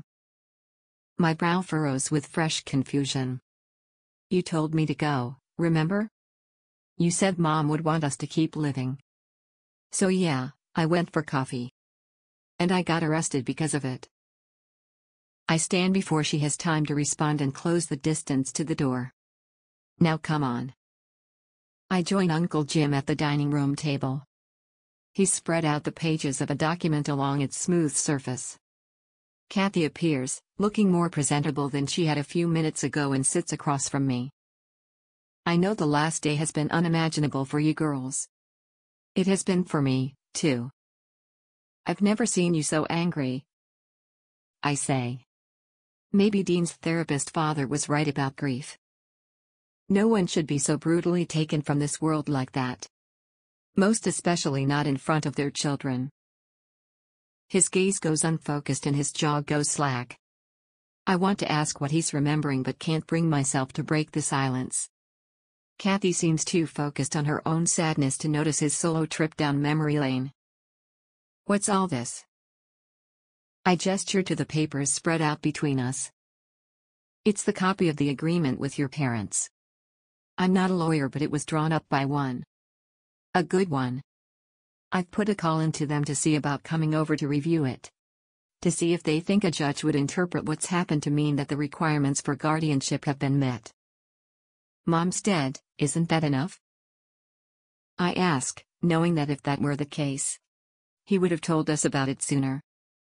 No. It has to be both parents are either deceased or incapable of taking care of you girls. He'll come back. The insistence in my tone surprises me. And he may very well come back. But right now, he's not here.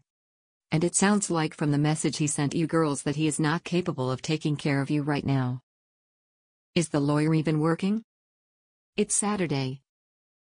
Kathy pipes up through a sniffle. For this sort of situation, people work every day of the week, Catherine.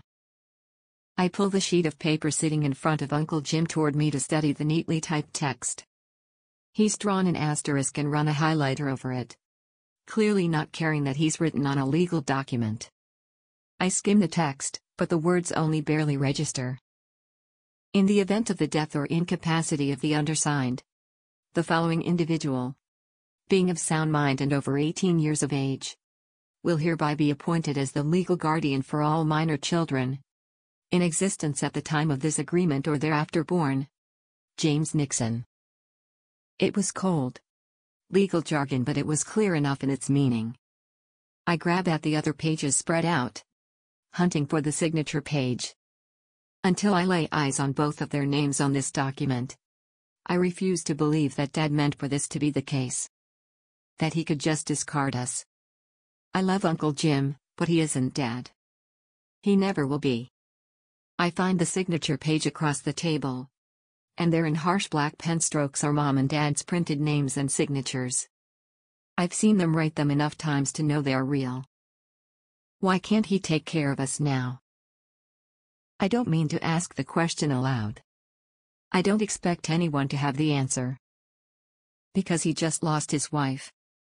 And Megan, you're already 18. You don't need a legal guardian anymore.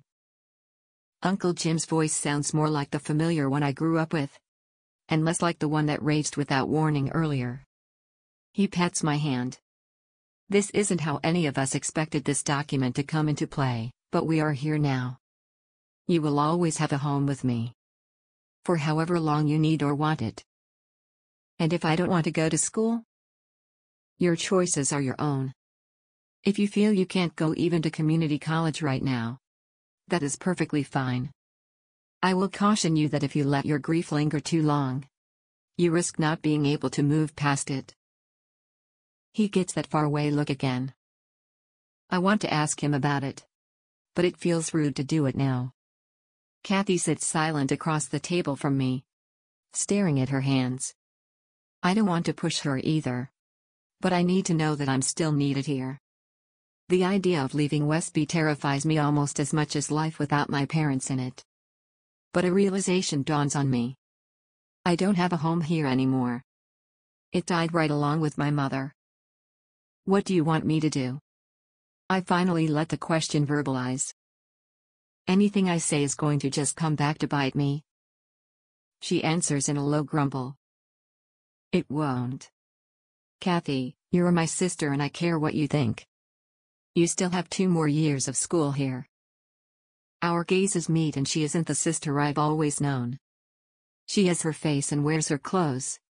But the uncertainty in her gaze is not the Kathy I've watched grow up with me. I don't know what I want. Other than I want Dad to come home and to make this all make sense. Can you do that? I want to promise her all those things. But I also know that I am not a miracle worker. Still, there is one thing I can do to try and make my sister's world find balance and equilibrium again. I'm going to try. I announce, standing up and marching from the room. I need to be alone for what I'm about to do. I can't stand the thought of seeing Kathy's disappointment if my plan fails. I make it upstairs to the bedroom before pulling out my phone. I ignore the missed texts from Dean and bring up Dad's number in my speed dial. I press call and wait as the line rings. I'm expecting it to go to voicemail again, like it did last night. But the line picks up. I can hear breathing on the other end but no words. Dad? If you like our channel, please subscribe and make sure to click on the bell icon, so that you won't miss any future audiobooks we'll upload for free each week on YouTube. Chapter 8. I listen, trying to pick up any noises in the background that might tell me where he is, or if he's in trouble. He doesn't say anything. But if he's picked up the phone, I know he can hear me. Dad, I know you're there. Please, you have to come home. I know you didn't mean that text you sent.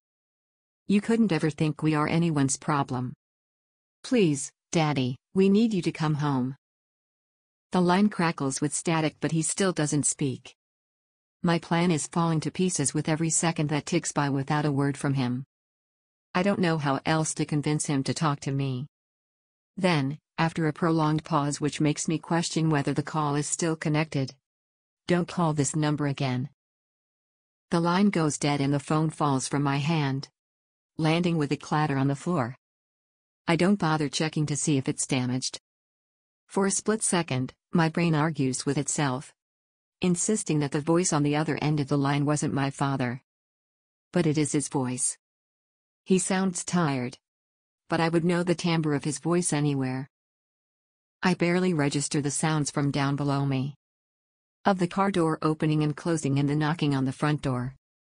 My father's words echo in my head, going around and round on a loop, distracting me from the world around me. Megan. Kathy's voice is hoarse as she stands in the doorway. I can't look at her. What now? I sink to my knees on the floor, letting the exhaustion and the grief take hold again, making me feel numb. Maybe that's better than feeling hurt. Because at least then, there's no pain. Uncle Jim's lawyer friend is downstairs. She says she wants to talk to us. What's there to talk about? Isn't it her job to just read the contract and decide if it's valid or whatever? I don't know, but she said she needs to talk to both of us. She closes the gap between us and offers her hand. The thought of touching my sister after what I'd heard makes me ill and I wave her away.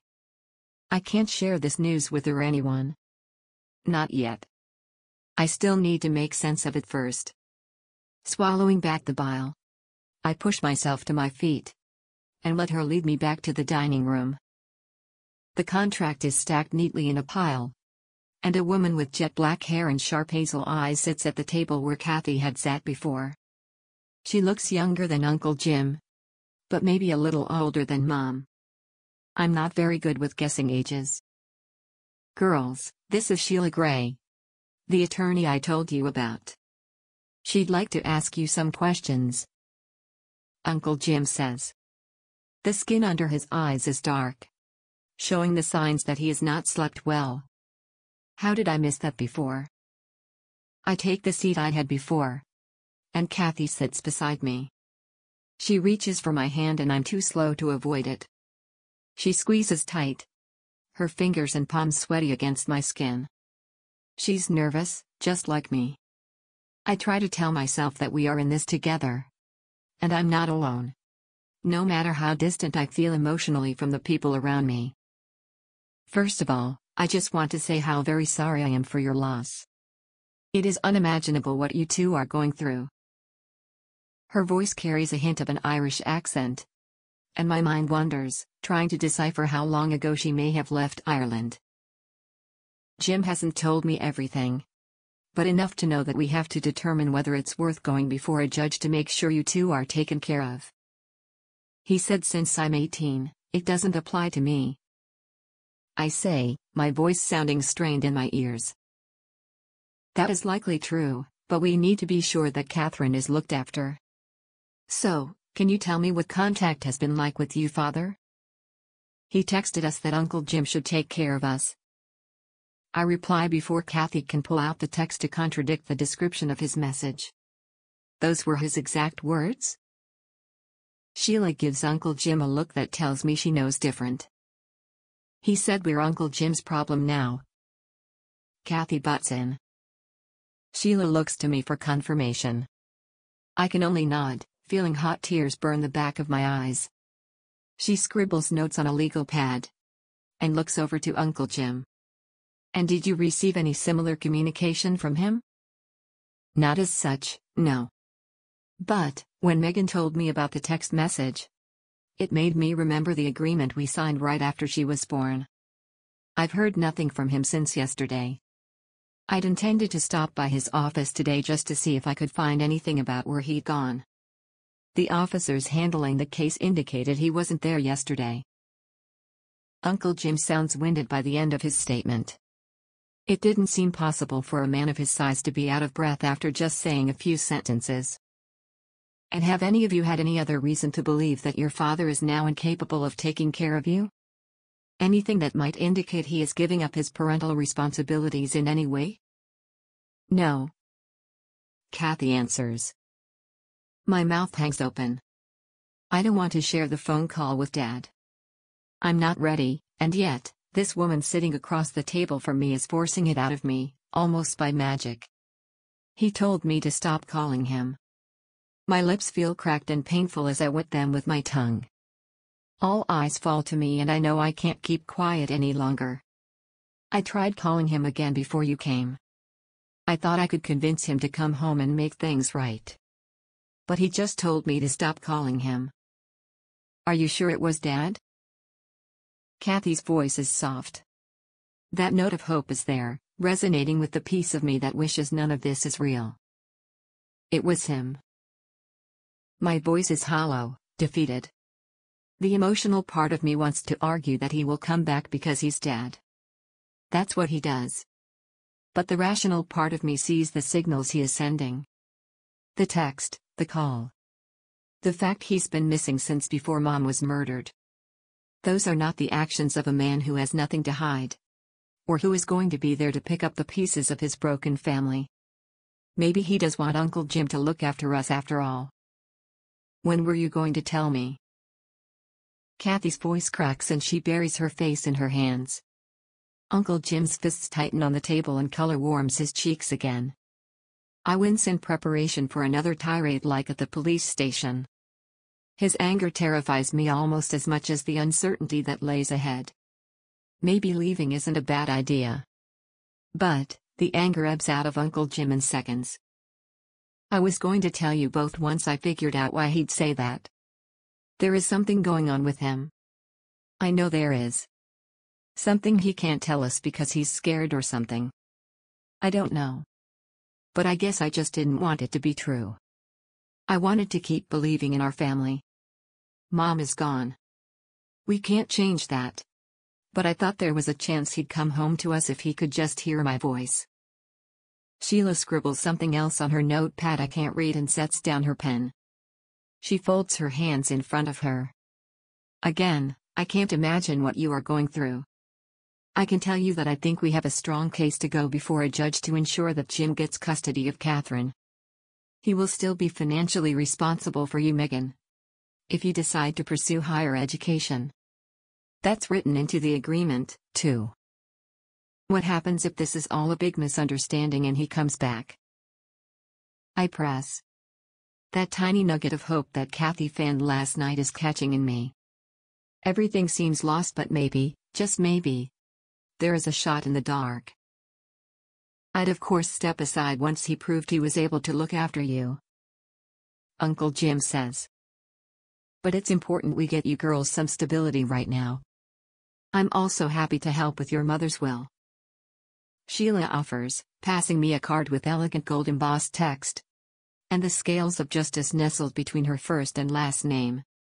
The cardstock is firm beneath my fingers. Thanks, I murmur. Did Mom even have a will? Kathy's words are stronger this time. There's no hitch in her breath. If she did, it would be at the house, where we can't go without the police arresting us. Again. We'll get that sorted out, too. Sheila faces Uncle Jim again. Of course, you know I'm doing all of this pro bono. Don't be ridiculous. You know I can pay for your services, he argues. Please, let me do this for an old friend. The color that tinges his cheeks this time is clearly embarrassment rather than anger. It is paler and more widespread and less splotchy. Thank you. We appreciate your generosity in this hard time. Have you thought about funeral services? Her question comes out in a whisper. She's only been dead a day. My voice bounces off the walls around us. Forgive me, dear. I only meant to offer support. I know that planning for an unexpected loss can feel like a lot of details. I truly meant no disrespect. Can we even have a funeral? If they won't let us have her body? I'm on my feet before I know what's happening. You can have a closed casket funeral, Sheila answers, her eyes going wide as she watches me. The image of an empty casket flashes before me. It feels like a fraud, like we're hiding things. Again, my heart and head are at war. I want to keep the details private. But I can't help thinking the whole town knows she was taken from us by violence we couldn't stop. We have time to decide on funeral arrangements, once you girls have had more time to process the loss. Uncle Jim stands, towering over all of us, and gestures toward the kitchen. Sheila, why don't I walk you out? We can try to get before a judge Monday morning, first thing. They leave Kathy and I in the dining room alone. I really was going to tell you, I blurt. I hate this. I hate thinking he'd leave us. But everything he's doing shows he is. How could we be so wrong about the man who raised us? This isn't the man who raised us. I don't know, Kathy. I wish I did. I can't say that we'll get answers eventually. I mean, what do the police even have to go on? Evidence. I don't know. I mean, wasn't there like a weapon or something? I'd been so focused on Mom I hadn't paid attention to the surroundings. And anything that would have been of interest, the police already took. I don't know. If there was, the police would have it. But what if they don't find anything else from it? Of course they will. They have like DNA and fingerprints and stuff. They said that my fingerprints were the only ones on Mom's body. But that doesn't make any sense to me. When did they tell you that? At the station, when they arrested me for being at the house. She kissed you goodbye in the morning, right? I didn't actually see her that morning. I left early to meet up with the theater kids before class. I thought I might have a chance of running into Brady. It was stupid and I missed saying goodbye to her. If I'd been wrong about Mom interacting with Kathy the day of her death, maybe I'd been wrong about Dad, too. Maybe he hadn't kissed her goodbye. Maybe she'd showered after he left and washed away possible evidence that she'd interacted with other people. You couldn't have known. I remind her and pull her tight. She doesn't shy away from my embrace. So different from how I felt only hours ago. How I hadn't wanted that physical connection with my little sister. But she was all I had left of my world from before Mom was ripped away from us. I am going to make you a promise, Kathy. I'm not going anywhere until you graduate. Don't be stupid. You're going away to college. You're going to do something big and important with your life. If you want to be my big sister and a role model, and prove to me that life is worth living after all this, do that. The last time I'd done something she begged me to as her big sister, I'd ended up in handcuffs. But I also found it impossible to tell her no. Ever since we were little kids, whatever my baby sister wanted, she got because it was my job as the big sister to look out for her. I'll try. I say. It's all I can manage. I've missed all the deadlines for fall semester. So, you take classes this summer and apply in the fall for the next year. Maybe you can get all your easy classes out of the way. She wants me to keep living my life.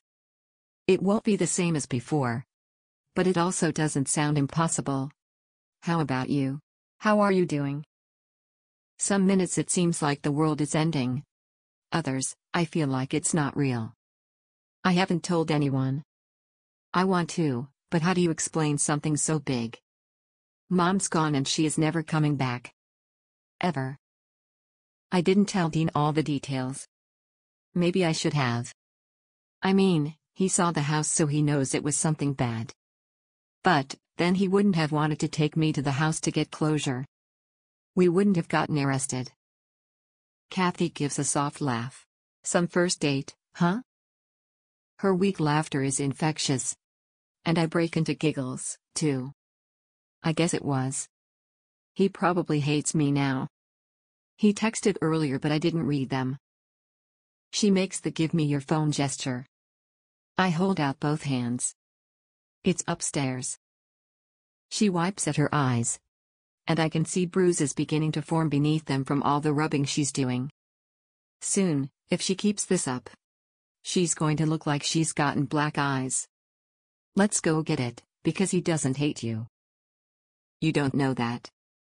He probably freaked out when he realized how close he came to serious criminal charges, threatening his college sports career. I don't really believe my own words. But my mind is so used to self-sabotaging everything. The thought of even having something I could call a love life. I can't stop the words from coming. Uncle Jim is nowhere to be seen. And I don't see Sheila's car from the upstairs window as we head to the bedroom. My phone sits on the floor where I left it. I scoop it up and unlock it, passing it to Kathy without opening the messages. Kathy gives a loud, exaggerated gasp which forces me to snatch the phone back. Dean's messages are short. You okay? And I'm here if you want to talk. He doesn't hate you, Kathy says in a sing-song voice. I savor the upbeat moment from her, knowing she will dissolve into tears at any second. Maybe not. But I'm not ready to talk to him.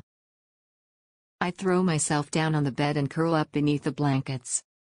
I just want to sleep. Kathy crawls under the covers beside me, snuggling up close like we did when we were little. Are we really going to be okay? I hope so. Uncle Jim will look after us, I tell her.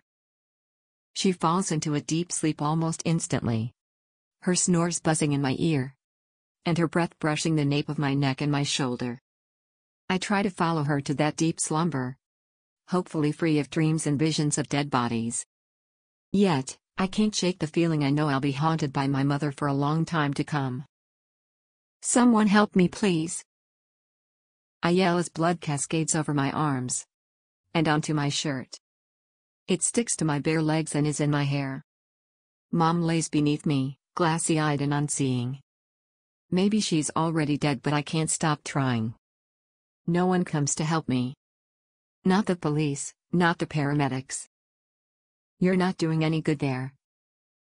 Dad's voice calls from a distance. Daddy, please, help me. I can't stop it. Tears stream down my face. Except they're blood, too. It's everywhere, and as I speak, it fills my mouth, coating my teeth and my tongue, choking me with its coppery taste. I can't help you. Why would I help you? You're not my problem anymore. I can't see his face. I can't look anywhere but at my mother. No, you're here now. You have to help. Please. Stop calling out for me. There's nothing I can do for you. And she's already gone. Give up already. His words are cruel, his tone harsh. Not the man I know. There's something wrong with you, you have to snap out of it. I beg him. He laughs in reply. High-pitched, maniacal laughter. Pain tightens around my wrists. And I manage to rip my gaze away from my mother's pallid features to see metal cups binding my wrists. I scream, but no sound comes out of my mouth. The world around me vanishes. And I sit up in a cold sweat, feeling Kathy's hand clinging to my arm in her sleep. I look around, dazed and confused. The sun is slowly setting through the windows. It had been late morning when Sheila left. Did I sleep all day? I scramble for my phone and see that it is almost 5 o'clock. I fumble my way out of the blankets and pad down the hall to Uncle Jim's room. It is empty and the bed doesn't look slept in. I creep downstairs and find him standing in the kitchen by the coffee pot, staring at the contents with a perplexed expression. Uncle Jim? I prompt. He jumps and looks at me. Oh, sorry. I didn't hear you come down. You let us sleep all day. I tell him, moving to pull down 2 mugs from the cabinet. It's Saturday and you've both been through so much. Did you manage to get some rest? I shrug. I slept but had bad dreams. He pours the coffee into the waiting mugs. I follow him not to the dining room this time, but the large library just beyond. It's inviting with its warm jewel-toned curtains and chairs. I've always wondered why he picked all those bold colors for a space that's supposed to be about being calm and reading books. I've never had the courage or inclination to ask him. You dream of your mother? It doesn't carry any hint of anger or accusation. Just a fact. Like he's dreamt of her, too. Dad was in it, too. Saying some variation of his phone call and text. I don't understand why he's acting this way. Did we do something to make him mad at us? Does he blame us for Mom dying? Megan, sweetheart. I wish I knew what was going through your dad's head right now. It would make all our lives easier. But one thing I know to be true with absolute certainty. You could never do anything wrong in his eyes. You could never drive him away. Whatever is happening now, it is not on you or your sister. I sip the coffee and let the warmth wash over me, chasing away the bad memories of the dream. Still, when I look down at my hands, I expect to see dark red stains. The numbness starts to crack, letting out a tiny wave of fear. I'm scared, Uncle Jim. I whisper. He pats one of the orange cushions on the couch and sets his mug down on the low table in front of it. I set my mug down and curl up, knees pressed to my chest, leaning into his embrace. You have every right to be scared, Megan. I'm scared, he says, stroking my hair.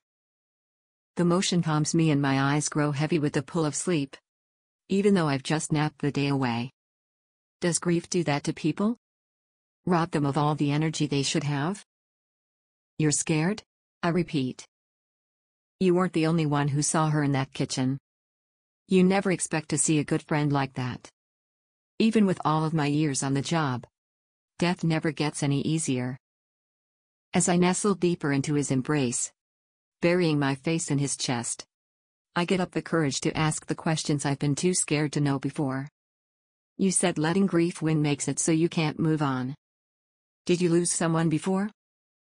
Uncle Jim shifts and he pulls his arm from around me.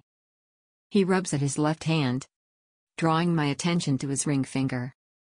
I'd never seen him wear a wedding ring, but there's a lot about his life before I was born I don't know. My wife, Evelyn, died long before you were born. Your mother introduced us. We were good friends, the three of us. I got lost in my grief for a long time. But your mother brought me out of it. Reminded me that I had reasons to keep living because my Eve would have wanted me to. What happened to her? She took her own life. His words wash over me, and I can't help but gasp in horror. Chapter 9. I don't know how else to respond to the fact he's lost someone so important to him. My jaw works, trying to form questions that my brain keeps rejecting. Maybe it's a way to keep my own horrors from manifesting. But I keep coming back to the one thing he probably doesn't want to tell me. How?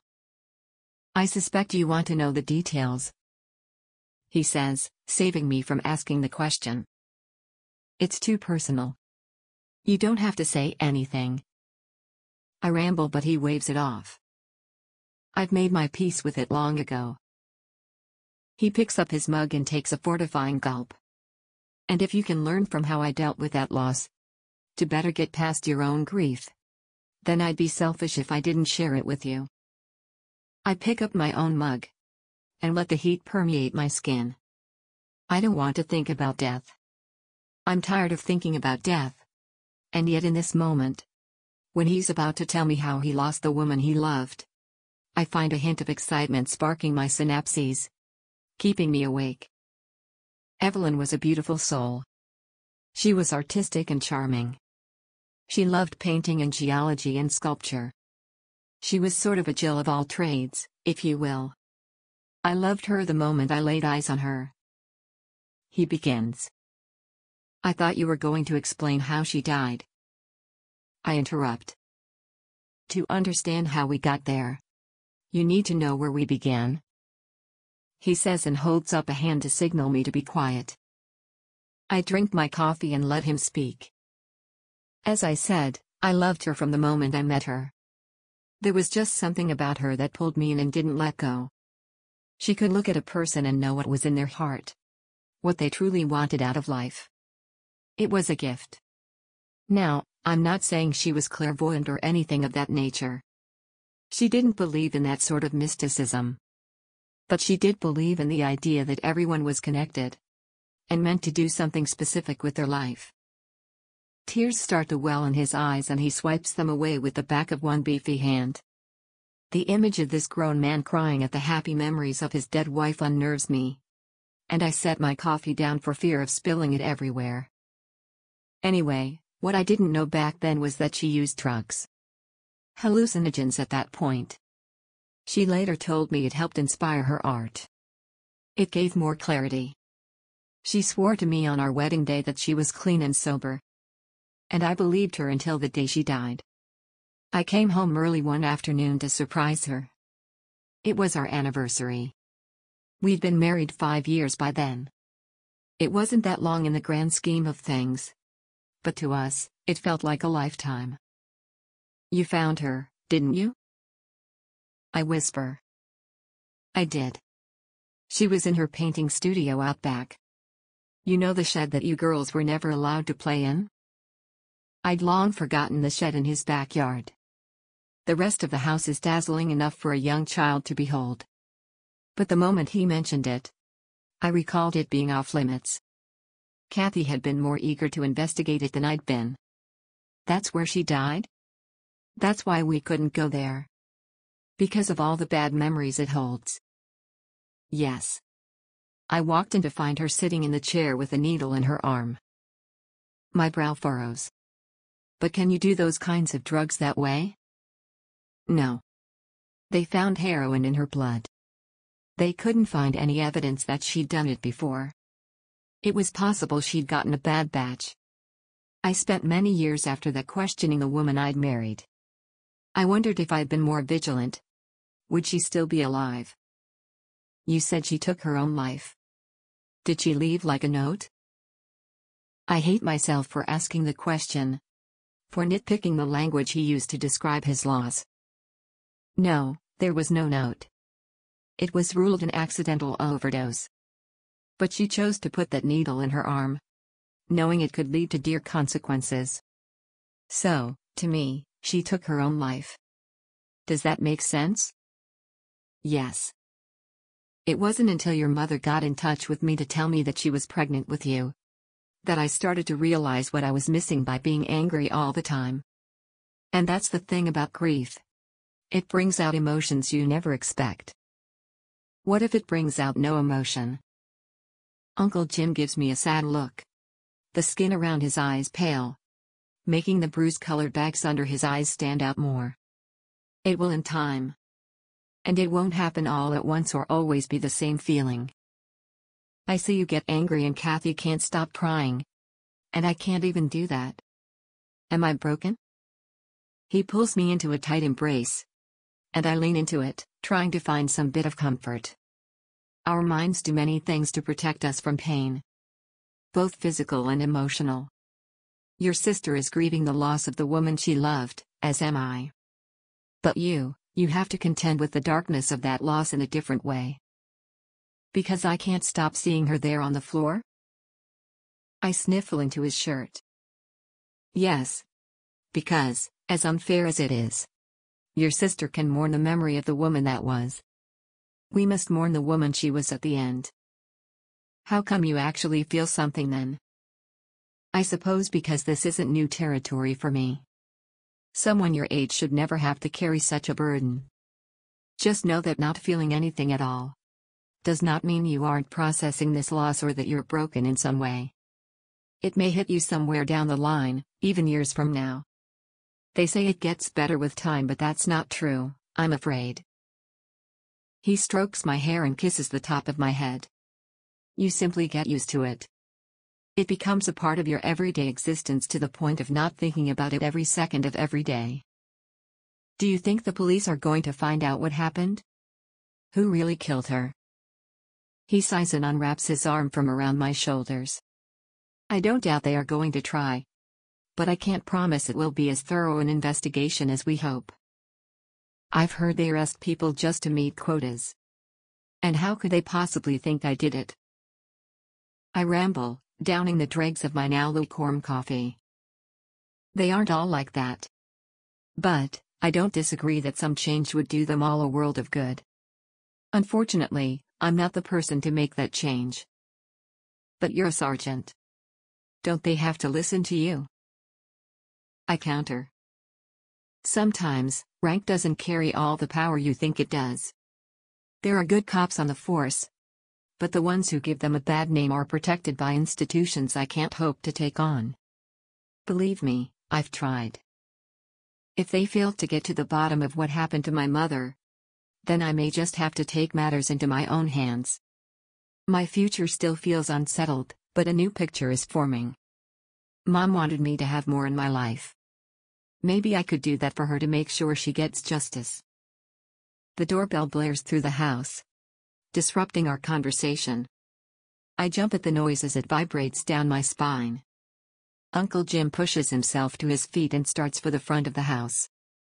I trail him, anxiety beginning to rise in my chest, tightening it and making every breath difficult. You can't possibly have more questions for them, Uncle Jim says to whoever is at the door. I peer around him to see Officer Campbell standing here. My head and heart are at war at the sight of him. I still can't reconcile the kindness he showed me when he showed up to the house with the way he accused me of killing my own mother. I promise. I'm not here to arrest anyone. But we have some new information and we need to speak to Megan and Catherine about what we've discovered. Just an interview. What information? The words are out of my mouth before I realize I'm thinking them. Officer Campbell cranes his neck around Uncle Jim's broad frame to look at me. It's about your father. Chapter 10. I'm beginning to hate the police station. Beside me, Catherine grips my hand as we follow Uncle Jim and Officer Campbell into the station. Sheila rises from one of the seats in the lobby and approaches us.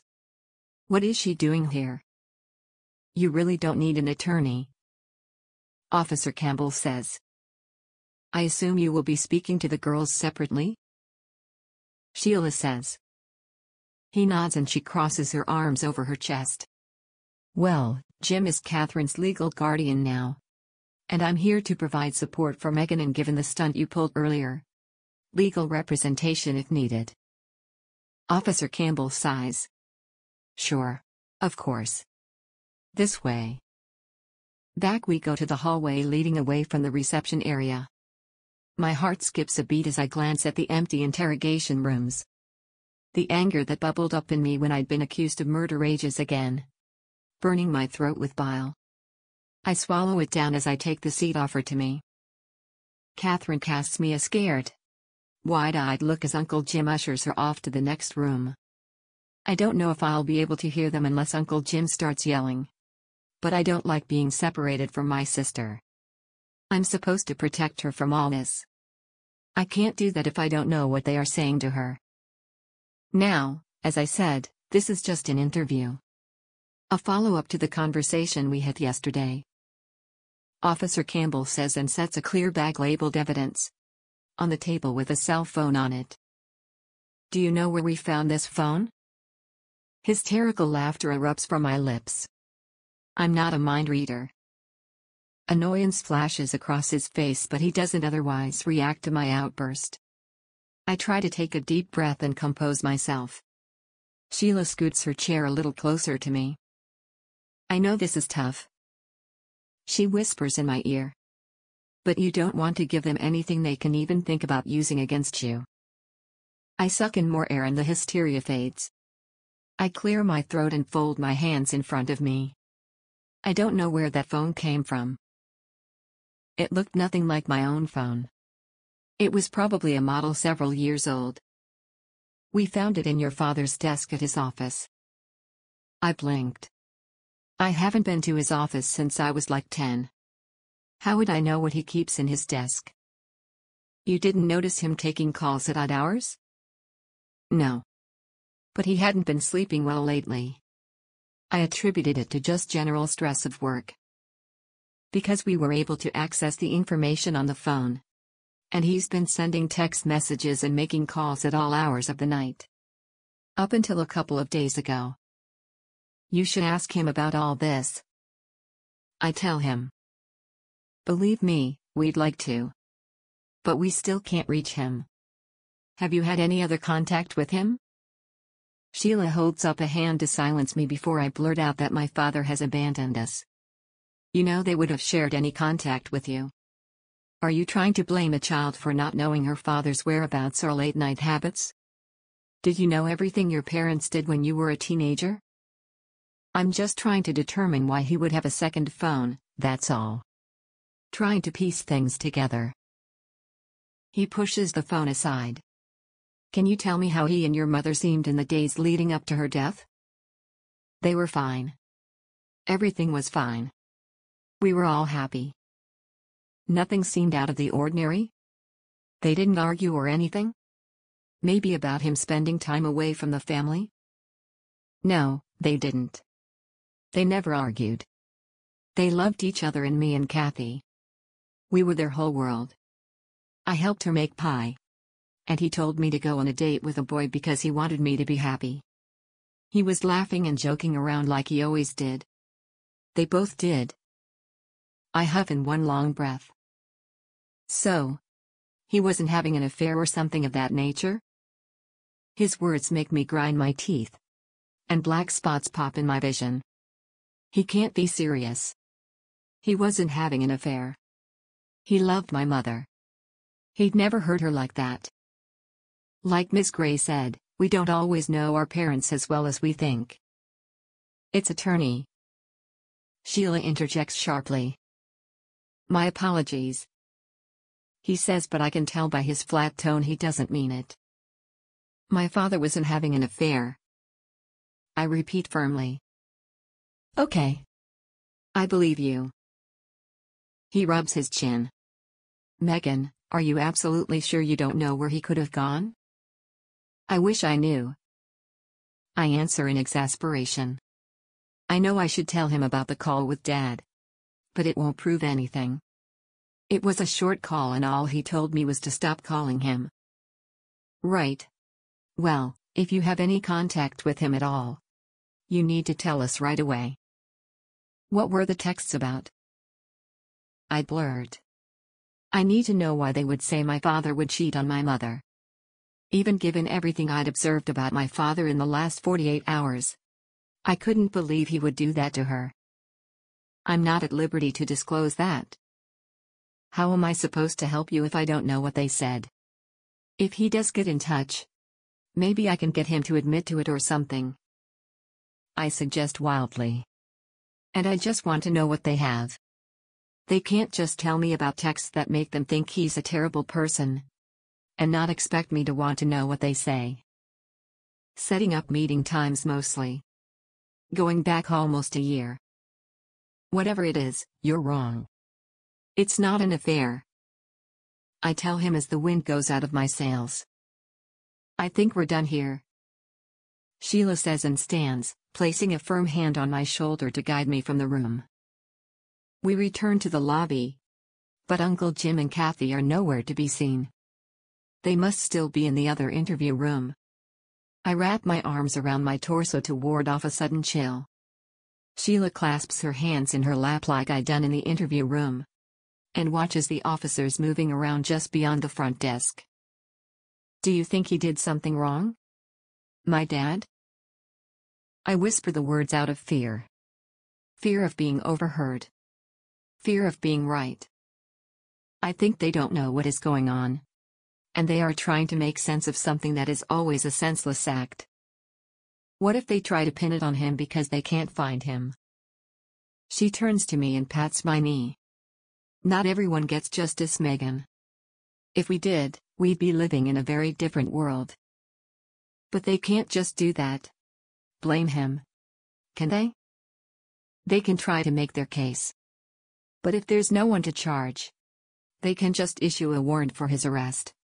And whenever he does show up again, he'd be subject to being brought before a judge to answer for his whereabouts. Then they could speak to him about where he was the day your mother was killed. They don't even have a weapon. They asked me if I'd seen anything and I hadn't. Can they even say he did without a weapon? She holds up her hand. Let's not get ahead of ourselves. Some of the police in this department would cut corners to close a case. But I don't think any of them would purposely fabricate evidence just to get a conviction. How is any of that fair? Or right? Her face falls and her lips turn into a frown. It's not love. But this life rarely is for anyone. But they're supposed to protect and serve us. How is this doing any of those? How is accusing me of doing it living up to those ideals? Because the system is flawed. And, in some places, it's broken. But folks have been trying to make change for a long while now. And it never sticks. The collective consciousness of this country needs to decide that enough is enough. And rise up to make change. Until then, it's up to the rest of us to do what little we can with the power we are given. What power do I have? I mutter. You've got plenty of it. She touches her chest and then points to mine. It lives here, in your heart. It ignites when you see injustice done. It burns hot and fast, calling for wrongs to be righted. I consider her words. That anger did flare up in me when they suggested I'd done the deed. And when they accused my father of doing things he never would. But, how do I even know how to use it? What the right path is? You have your entire future open to you. Now is the best time to decide where the world will take you. How you'll use that power to make your mark on the world. But, I'm nobody. I don't have passion or any idea what I'm supposed to do. Until yesterday, I was going to go to community college. You've got a passion inside of you, Megan. I can see it, even if you can't. She brushes strands of hair from my face. You aren't alone in this decision. You've got people to look out for you. Like Kathy and Uncle Jim. She smiles a big, toothy grin. And me. You remind me a bit of myself back in the day. Believe me, I'd have loved the wealth of options you've got. A woman going to law school was nearly unheard of for quite a long time. You think I could be a lawyer? You've got the smarts and that passion we talked about. And you need an outlet for that righteous fire. Besides, you won't know until you've tried. With her encouragement, I can see myself as a lawyer. Standing in a courtroom defending people who've been wrongly accused of things. It could even give me a shot at getting the truth and justice for my mother. I think I could do it. I say with more confidence than I ever thought I'd be able to muster. It isn't always easy and not every person is innocent. Remember that. Yes, our country presumes innocence until proven guilty, but sometimes they've done the terrible thing and your job is to get them treated as humanely as possible. Sheila says just as Uncle Jim and Kathy appear at the mouth of the hallway. My sister rushes to me, throwing herself into my arms, burying her head in my neck. I feel her tears soak into my shirt and my hair as I hold her. Uncle Jim's face is splotchy again. That grief-driven anger is back, but his expression softens when our gazes meet, and I know. This time it's not for me. Come on, girls. Let's get you home. Sheila helps me up as Kathy peels off of my arm, still sticking close as we head out to the parking lot. Remember, Megan, I'm here for you. She calls as she crosses the lot to her own car. I'm not ready to share this new dream with Kathy or Uncle Jim, yet. I want to be selfish for just a little while longer. And savor the possibility that Megan Corver could make a change worth remembering in this world. And my sister needs my shoulder to cry on. So, as we drive back home, I hold her tight. Chapter 11. I don't remember eating dinner or curling up beneath the blankets beside Kathy. Uncle Jim gives me something bitter to take before bed. And I wake the next morning not remembering the nightmares I know played out in my mind. Kathy sleeps beside me and I slip from under the covers, tracing the stairs down to the kitchen. The coffee pot already sits filled with hot coffee. Uncle Jim can't sleep either. I pour myself a cup and find him standing by the back door. Cup of coffee in one hand, the other poised on the door handle. Uncle Jim, is everything okay? I prompt. He blinks and looks down at me, like he's seeing me for the first time. Sorry, I've just been thinking a lot about things. Old things. Memories I buried long ago, deep down. I'm sorry. I made you think about them. I feel the hot pinpricks of guilty tears sting my eyes. Never your fault, my dear girl. But I think there are some demons I've yet to face. And now seems as good a time as any. But I have to admit, I'm a bit scared. I'll go with you, I offer, not knowing what he plans to do. That's kind of you, Megan. Thank you. But I think we're both going to need some fortifying if we're going to do this. So, how about I make us a nice breakfast? Eggs, toast, bacon. My stomach rumbles at the mention of food. Whatever he gave me the night before also seems to have restored my appetite. I'll cook the eggs. This earns a laugh from Uncle Jim. Yes, I suppose you should. We return to the kitchen and set our mugs of coffee on the counter side by side. It feels almost normal to be standing in a kitchen cooking breakfast. The sharp crack of the first egg brings a small smile to my lips. But by the third my hands shake. Tears blur my vision as Uncle Jim adds the milk and shredded cheese to the mix. passing me the whisk. The realization that this is the first of many things I'll never do again with my mother hits me like a gut punch and I struggle to breathe. I grip the counter in the hopes of steadying myself against the onslaught of sorrow. But it's too much for my body to fight against. "Oh, Megan, it's all right. Let it come," he says, setting the utensil aside and wrapping me in a hug. "I'm never going to make eggs with her again," I sob. I know," he says, his breath brushing against my cheek as he holds me tight.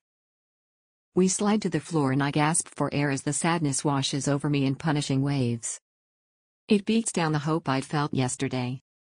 The idea of becoming a lawyer and fighting for justice. It crushes me beneath the weight of loss. Until I can't breathe. I'm drowning in it until Uncle Jim presses a glass of water into my hands. "Take slow sips," he orders, his tone gentle but firm.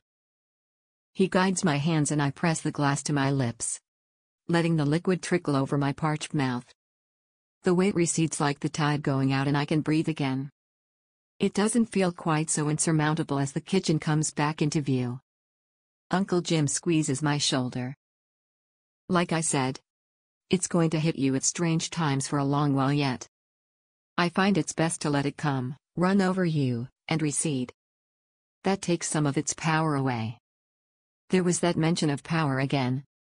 "I want to go to law school and become a lawyer." He looks proud at my statement. Like he knew it was coming. "Did they plan this? Sheila talked to you, did she? She's always been a persuasive one." That look of pride pulls his lips into a broad smile. And I can't help catching its infectious nature. My smile isn't quite as big as his, but it's definitely there. She said that she thinks the system is broken, too. It won't get fixed unless someone takes it on. And does something about it. I didn't know what I was supposed to do with my life. Now, I do. I need to do this. Well, you've got my full support. Whatever you need. How am I supposed to tell Kathy? I whisper, taking another drink of water. You've always been a good older sister. She'll understand that you need to do this for you. She's got me to look after her for now. And you won't be going away forever. There's summertime. And we can always come visit wherever you end up. Okay. Good. I scramble to my feet and pick up the whisk. Come on, these eggs won't make themselves. With warm food in my belly, I'm ready to help Uncle Jim face whatever awaits him in the shed in the backyard. He spends more time than necessary washing the dishes, setting them to dry and then deciding to dry them with a towel. He's avoiding the moment. And I can't blame him. What did they ask Kathy yesterday? I fill the silence because I fear it will drag on indefinitely. What she knew about your father's habits. How his relationship was with your mother. Did they fight? They think he was having an affair. They found a phone in his office at work. It had lots of texts about meeting up. I've known your parents for a long time and your father wasn't the type to cheat on your mother. He scoffs. I know. I told them it was ridiculous. But I've also come to understand that even good people are capable of lying and hiding secrets. And those closest to them can't see it because we've got these blinders on. Blinded by love, cheesy as it sounds. You don't think he did it, do you? I don't know. I'd like to think not, but as I said, people are good at hiding secrets. He sets the towel down and shoves his hands in his pockets. He glances over my head in the direction of the windows facing out into the backyard. Suppose I can't put it off any longer, can I? I offer my hand for him to take. You won't be alone, Uncle Jim. I'm here. He pulls his right hand out of his pocket and gives my hand a firm squeeze. Together, we march to the back door and out onto the perfectly manicured lawn. The grass springs beneath my feet, cushioning each footstep as we make our way toward the shed. Sitting at the far edge of the property propped on a cement base. The closer we get, the more my stomach sloshes. and I regret having that extra helping of bacon. I shouldn't be nervous. I don't have history with this place. It's Uncle Jim's baggage. But maybe that's how being supportive of someone else works. You take on their fear and anxiety, so they don't have to carry it all themselves. His hand trembles as we reach the door to the shed. I see a silver padlock hanging from the door, worn and weathered by the elements and age. He hadn't set foot in here since before I was born. Do you have the key? I ask, eyeing him. He gives a sad, little laugh. I threw it away years ago. Swore to myself I wouldn't need it because I'd never come back in here again. I wanted to lock away the pain. And I did it rather effectively for almost 20 years. It was so much easier that way. Did you ever think about tearing it down if it hurt so much? He shakes his head. I couldn't do that to her. It doesn't make logical sense, I know. But I couldn't bring myself to take it down because it was a part of her. Even though it was the worst part at the end, it was still her space where she poured out her soul onto canvas and paper. I'd be letting her go for good if I did that. I nod in understanding.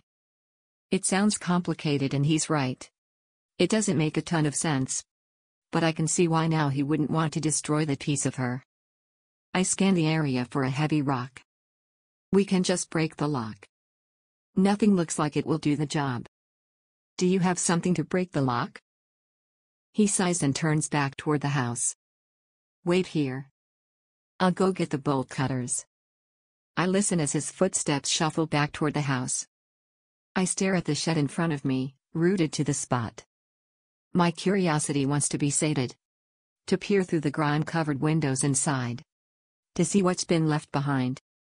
But I don't dare approach without Uncle Jim beside me. This is his past, not mine. I am just an observer as he sorts through his grief. Like he has been doing for Kathy and I. The click of the back door swinging open and shut on its hinges draws my attention. Kathy appears on the back step dressed in an oversized t-shirt and shorts. What are you doing out here? She crosses the distance to join me. Helping Uncle Jim. I answer vaguely. Do I have time or permission to share what he told me with her?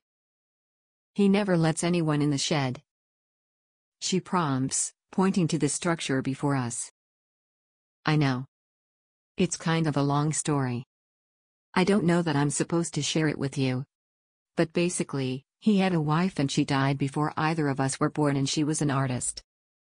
This was her studio and he hasn't been inside since she died.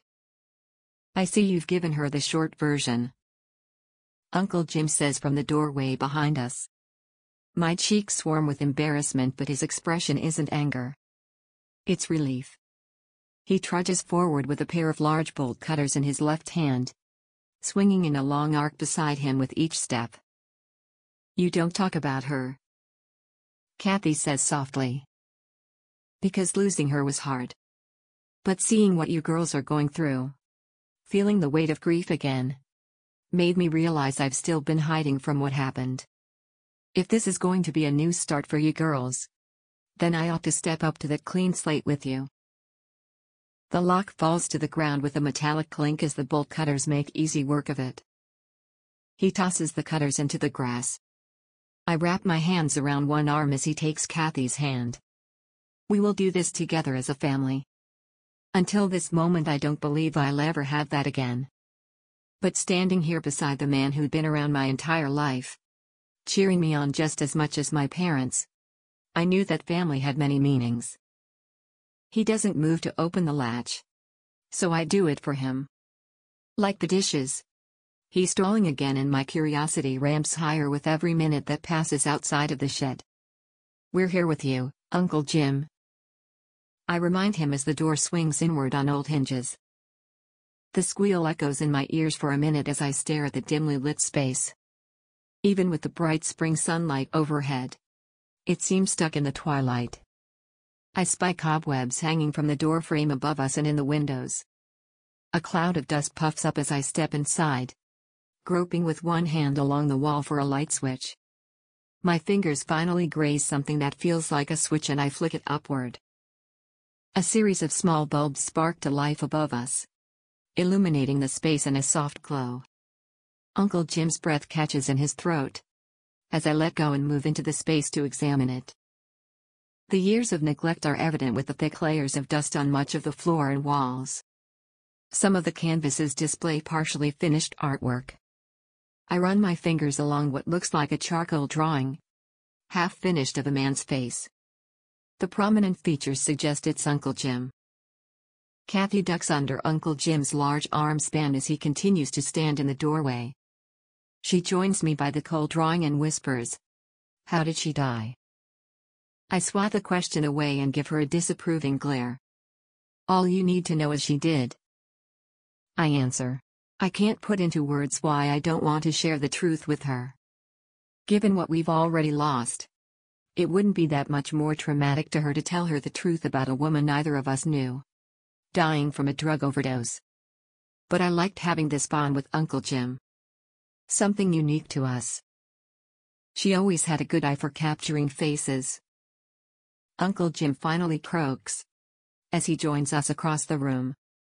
I think it has a charm to it.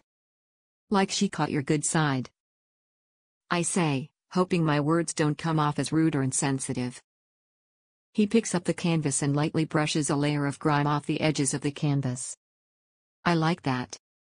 A small smile flickers over his lips as he sets it outside the shed. As he steps back inside, I see him avoid the chair over in the corner in front of a large sketch pad. And remember, he said he'd found her with a needle in her arm. I could almost feel someone watching me from that spot. And I quickly turned my back to it, not wanting to think about yet another life being snuffed out. What are you going to do with everything? Kathy fills the silence, inching closer to the sketch pad. Megan offered to help me see what's here and move anything worthwhile into the house. Kathy nods, moving to sit in the chair. I hear Uncle Jim gasp, but words fail him. I want to shoo my sister from the spot, but that would require more explanation than I want to share. And if Uncle Jim isn't explaining the details to her, he has his own reasons. Can I look at these? She pauses with her hand already holding the cover of the sketch pad. Uncle Jim coughs but nods. Yes, of course. I try to block out the sound of pages flipping as I study some of the other pieces lined up against the far wall. Some are mounted and framed. Others are in rolls. I pick up one of the rolled pieces and spread it carefully on the small table sitting pressed up against the corner. It shows an intricate mandala design in shades of blues and reds. I run my finger along the paint, tracing the symbol as it branches out almost like a fractal to the edges of the page. She had remarkable skill, Uncle Jim says from behind me. I think you should frame this one, too, I say, easing it back into a roll. You have a good eye, too. You sure you don't want to change your mind? Take apart? He says. It almost reminds me of the way Dad would tease me when I was little. When I would come home with crazy ideas about what I wanted to be when I grew up. That brief moment of happiness sours as my mind tells me that Dad isn't here anymore. And the past is going to be forever colored by the present. I'm no artist, I finally say and move to one of the framed pieces. It's a portrait of a woman in every color of the rainbow. As I study it closer, I see that what I thought were brush strokes are actually words intricately scribed onto the canvas. Words like freedom, identity, loss, and courage stand out amid the colors. This is beautiful, I murmur.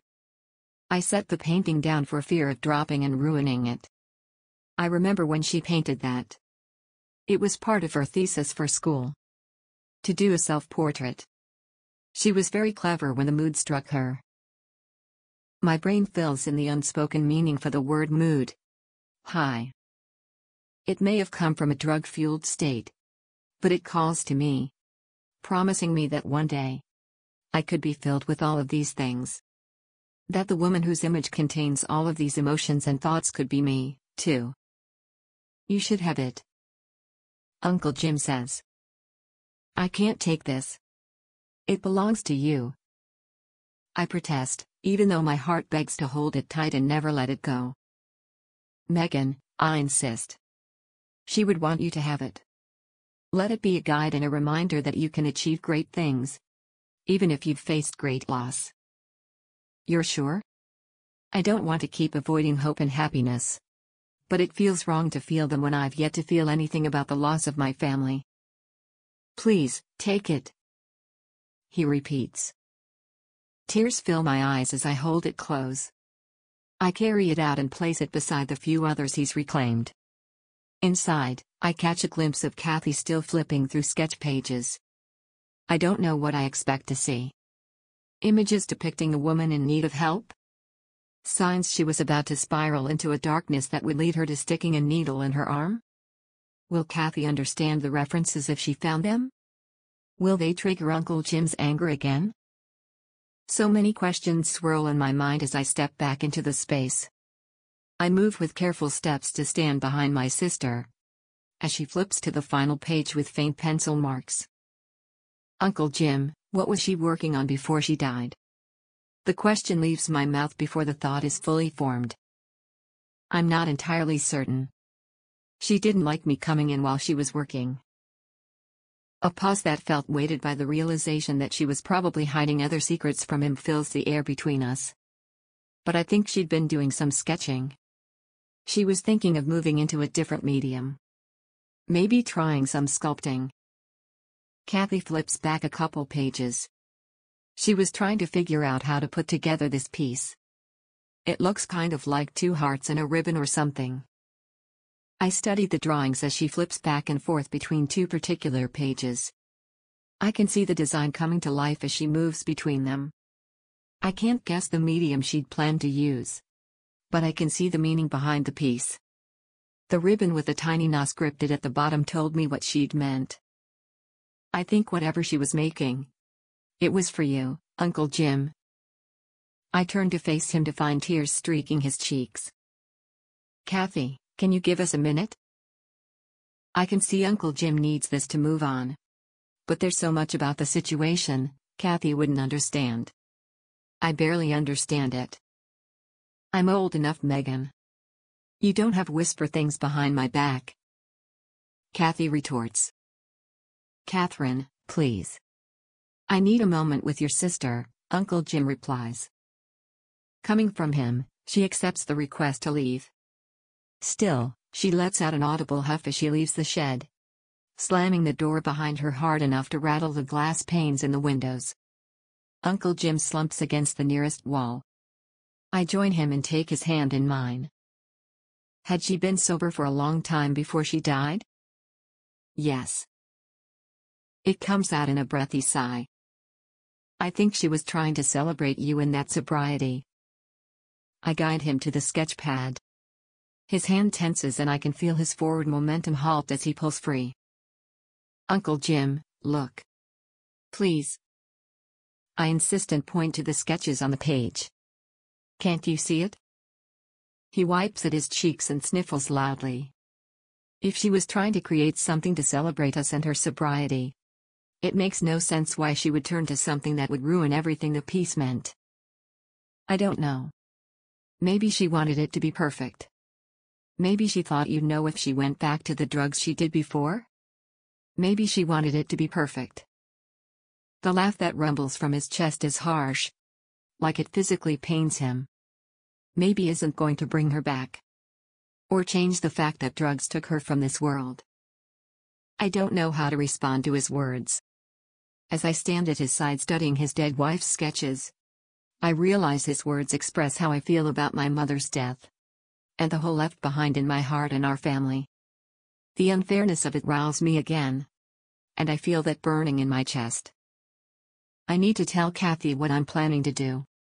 She needs to hear it from me. Good. You should do that. Don't forget the painting. I look around the room. What are you going to do with the rest of this?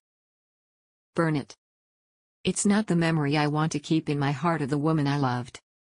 I have what reminds me of the good times. That's enough. He pats my shoulder. Thank you, Megan. For doing this with me. You're helping me figure out what I'm supposed to do and be now without her. I wanted to help you, too. The laugh that issues from his lips this time carries a note of amusement. Sometimes I forget you're only 18. So very young to be trying to fix the adults around you. I'm just trying to find where I fit in all of this, I say and leave him in the shed. Now I have to pray my sister accepts the decision I made without her.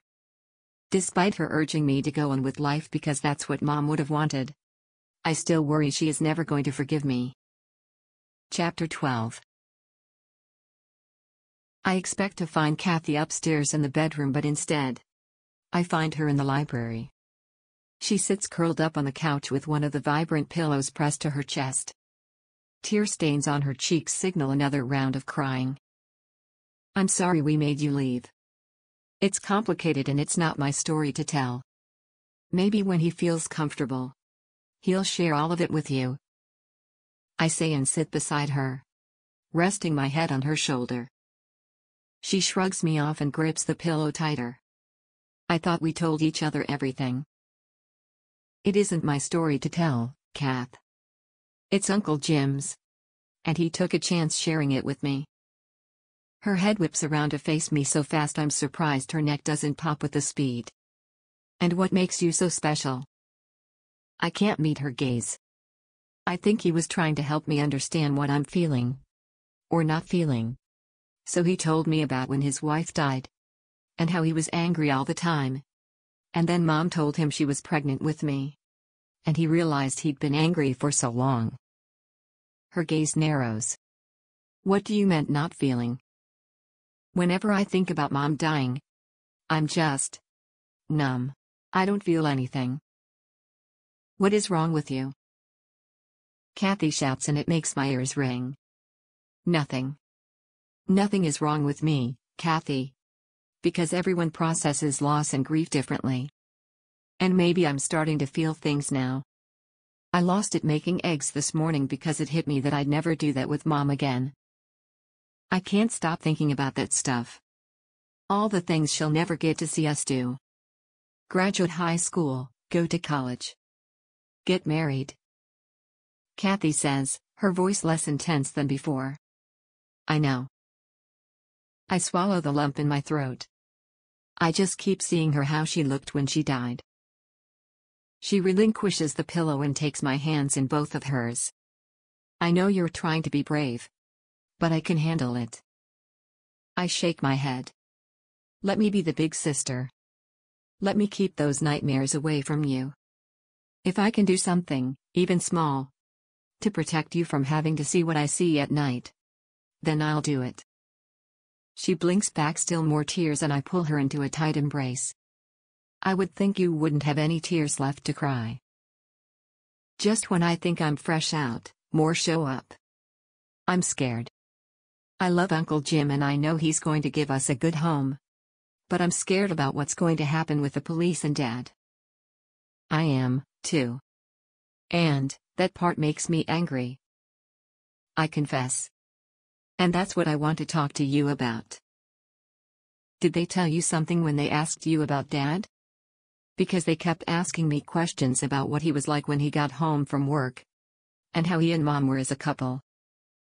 They asked me the same kind of questions. They think he was having an affair, but that can't be true.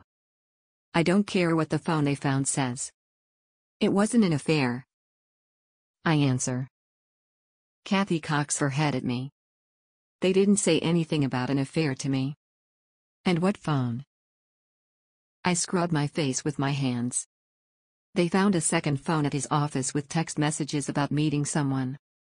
That's why they think he was having an affair. Even if he was, he wouldn't hurt Mom by killing her. But something had to happen to make him leave like this.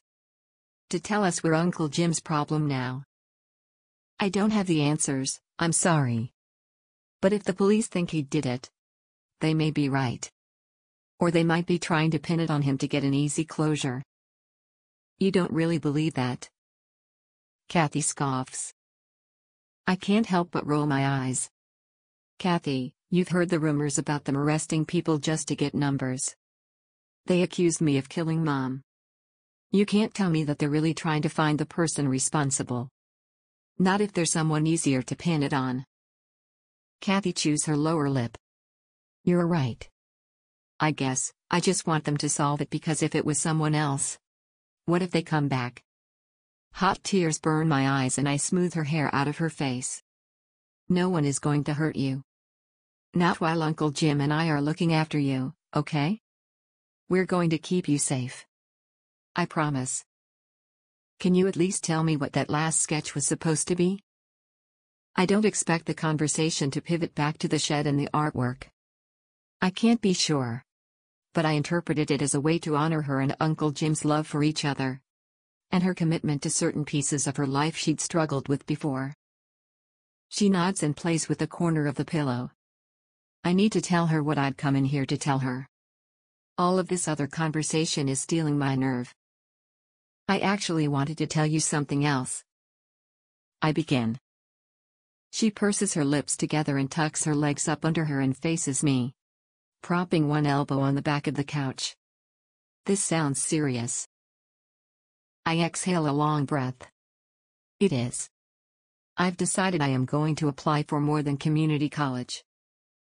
You are? I'm going to go pre-law and then when I graduate, I'm going to law school. I'll stay around and take the intro classes at community college until I get in somewhere else and then transfer. What made you want to do that? Mom. I can't shake the feeling that there won't be justice for her somehow. I have this passion inside of me I didn't know I had. It's like this anger that sits in my chest and when it gets ignited, it hurts so much I can't stand it. I need to let it out somewhere. I touch my chest for effect. I can almost feel the anger burning there just below the surface. Sheila and Uncle Jim think I could be a good lawyer and fight for people. I could help fix the things that are broken and make changes where they need to happen. I wait for Kathy's reaction. I picture her yelling at me for abandoning her, in spite of the fact that she'd urged me just a day ago to follow Mom's dream for me. Instead, she claps her hands and gives me a genuine smile. That's perfect. I can see you in a power suit in the courtroom. I duck my head in embarrassment.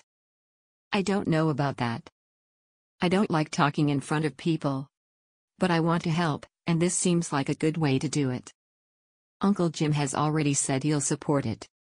I just have to figure out where I want to go. I don't want to be too far from you guys. And I promise I won't start until next spring. Maybe even the following fall.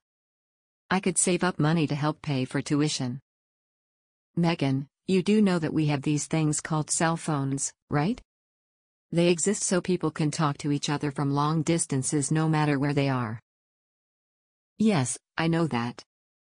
But I'll miss seeing your face when I talk to you. We've barely been apart since you were super little.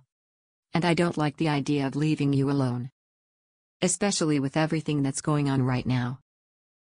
I'm going to cry a lot more tears between now and whenever you go off to school. I know it won't bring Mom back. And it probably won't bring Dad back to us, either. But I know that at some point, the tears will stop, and I'll be in whatever my new normal looks like. You're going away to school. Not vanishing off the face of the planet. Okay. I get it. You want me to go? I say and nudge the shoulder she's not resting on the couch. Of course, I want you to go. And like you said, you'll be around for a while anyway while you apply and get accepted. We'll be okay, you and me, Megs.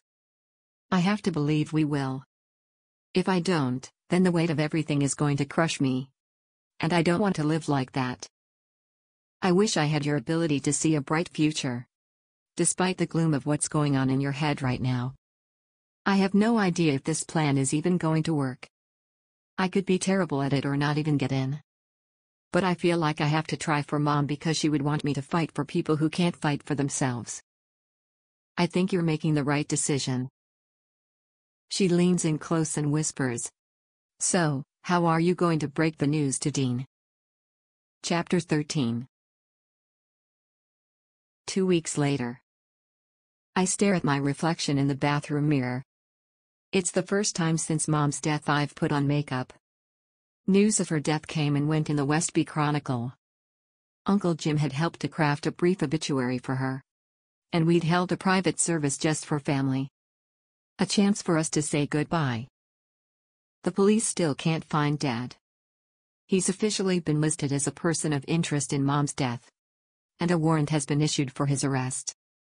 Sometimes, I wake up in the middle of the night and expect to hear him pacing around the house. "You look really nice," Kathy says from the doorway. She spins a roll of packing tape around one wrist. "Thanks.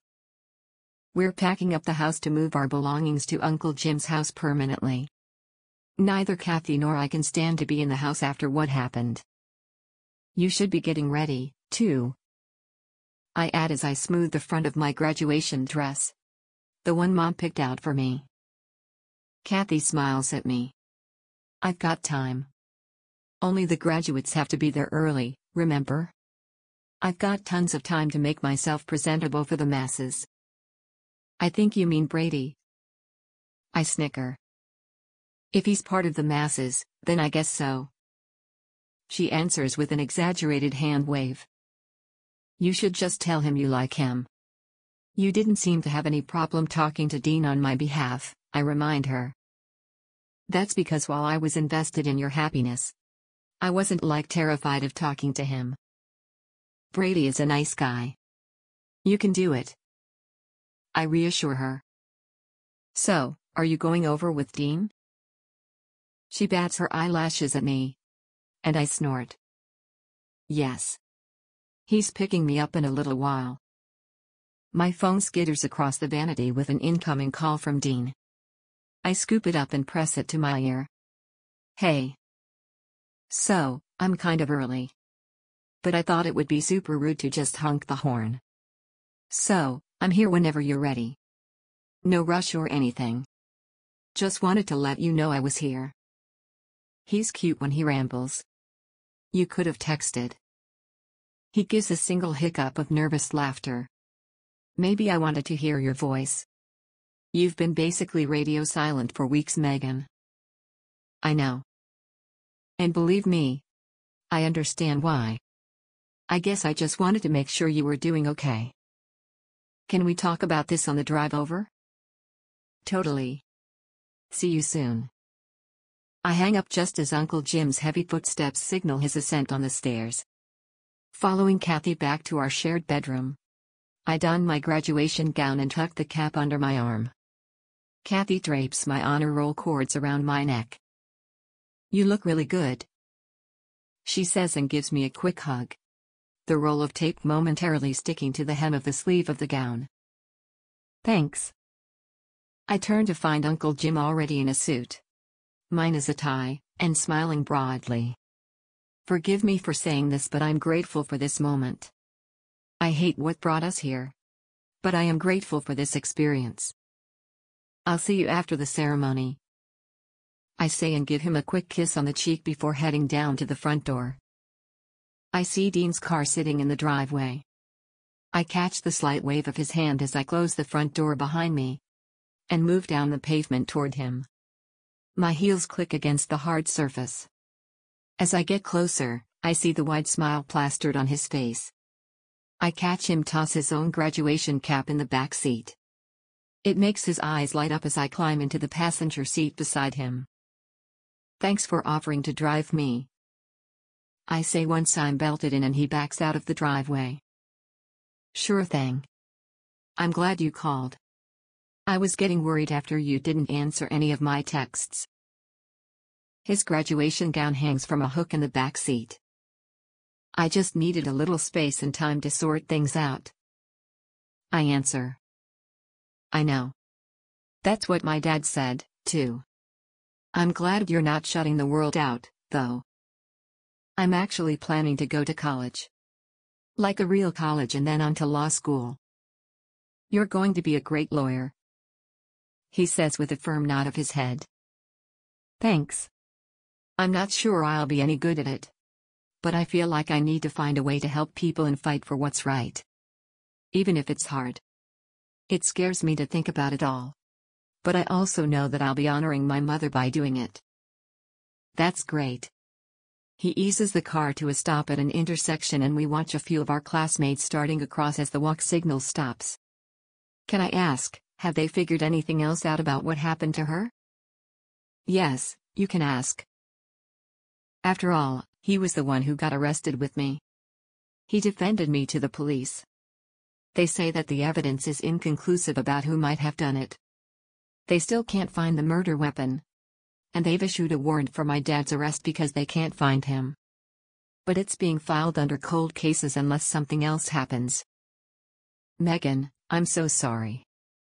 Someone behind us honks as the light changes but Dean doesn't move. The car behind us zooms by and I can see the driver flipping us off. Dean doesn't seem to notice.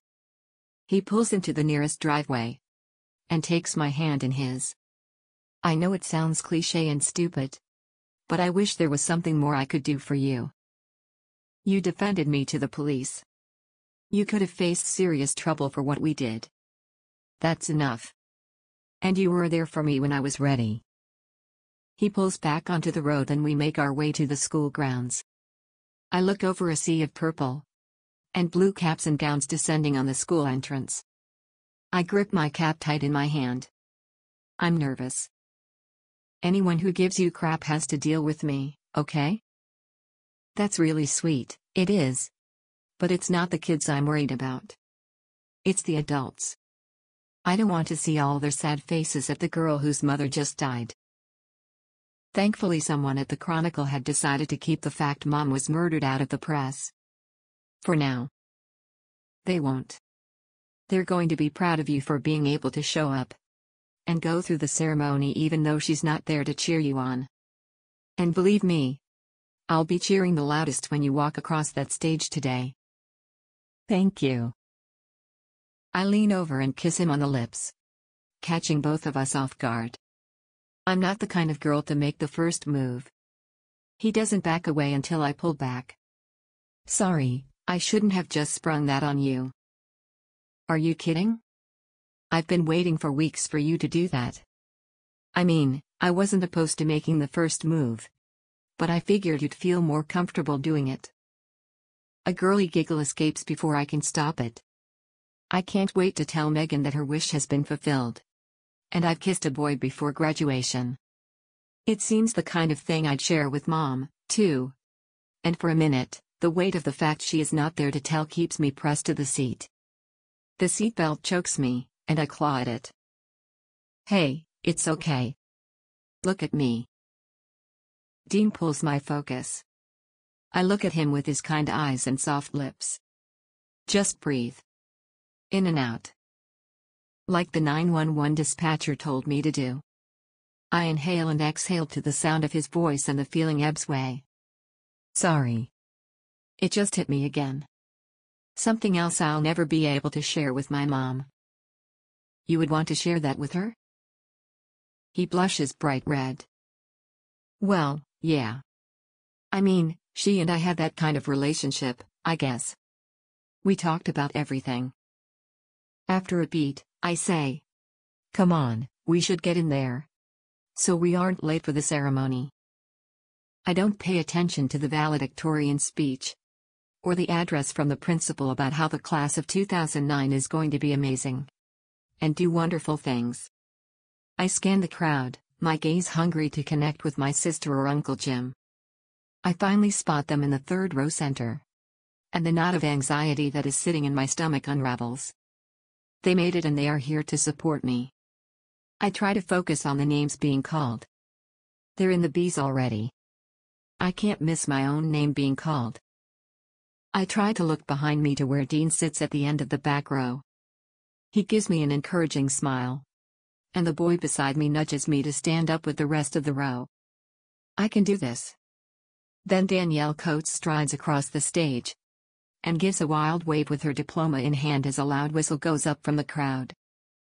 Megan Corver. The vice principal announces into the microphone. I lock eyes with my sister. And she gives me a thumbs up.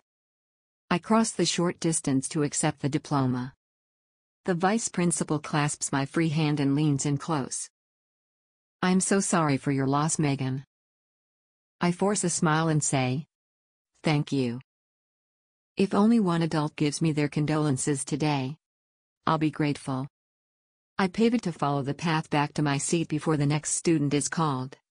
And I freeze. There in the crowd is my father. He's sporting a few days' worth of beard growth. And his eyes look sunken, but it's him. Standing there at the very back of the audience. I blink, convinced I've imagined him, but he's still there.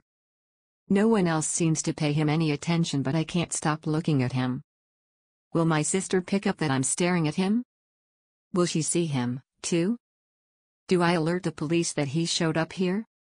Do I try and pin him down, demanding answers before he vanishes into the ether again? I don't get the chance to make any decision before he fades from view. Danielle tugs on my sleeve for me to sit down. I stare blankly ahead of me as the rest of the class gets called up one by one to receive their diplomas. Everyone, I would like to present to you the graduating class of 2009. Congratulations, graduates. You've done it. The principal says. And a roar goes up around me. I don't toss my cap in the air like everyone else. I can't make my body move for what seems like hours. The audience claps and Danielle shoves me to my feet. And forward for the recessional. I make it back to the spot where we're meant to disperse. And I search the faces for Dean. Hey, you okay? You look kind of freaked up there. Dean's voice resounds behind me. I turn and throw myself at him. Not caring who sees the display of affection. He was here. My dad. I saw him. I know it was him, but he's gone now. Hey, slow down, okay? You're absolutely sure it was him? Yes. He looked different. Like he hadn't slept or shaved in days. But it was him. Then tell the police. Maybe they can find him. I nod and pull out my phone. I step away from him. But I can't bring myself to call the police. I know they aren't doing everything they can to get justice for my mother. So, I do the one thing I can. I send Dad one last text. I know you were here. I will find you. If you like our channel, please subscribe and make sure to click on the bell icon, so that you won't miss any future audiobooks we'll upload for free each week on YouTube.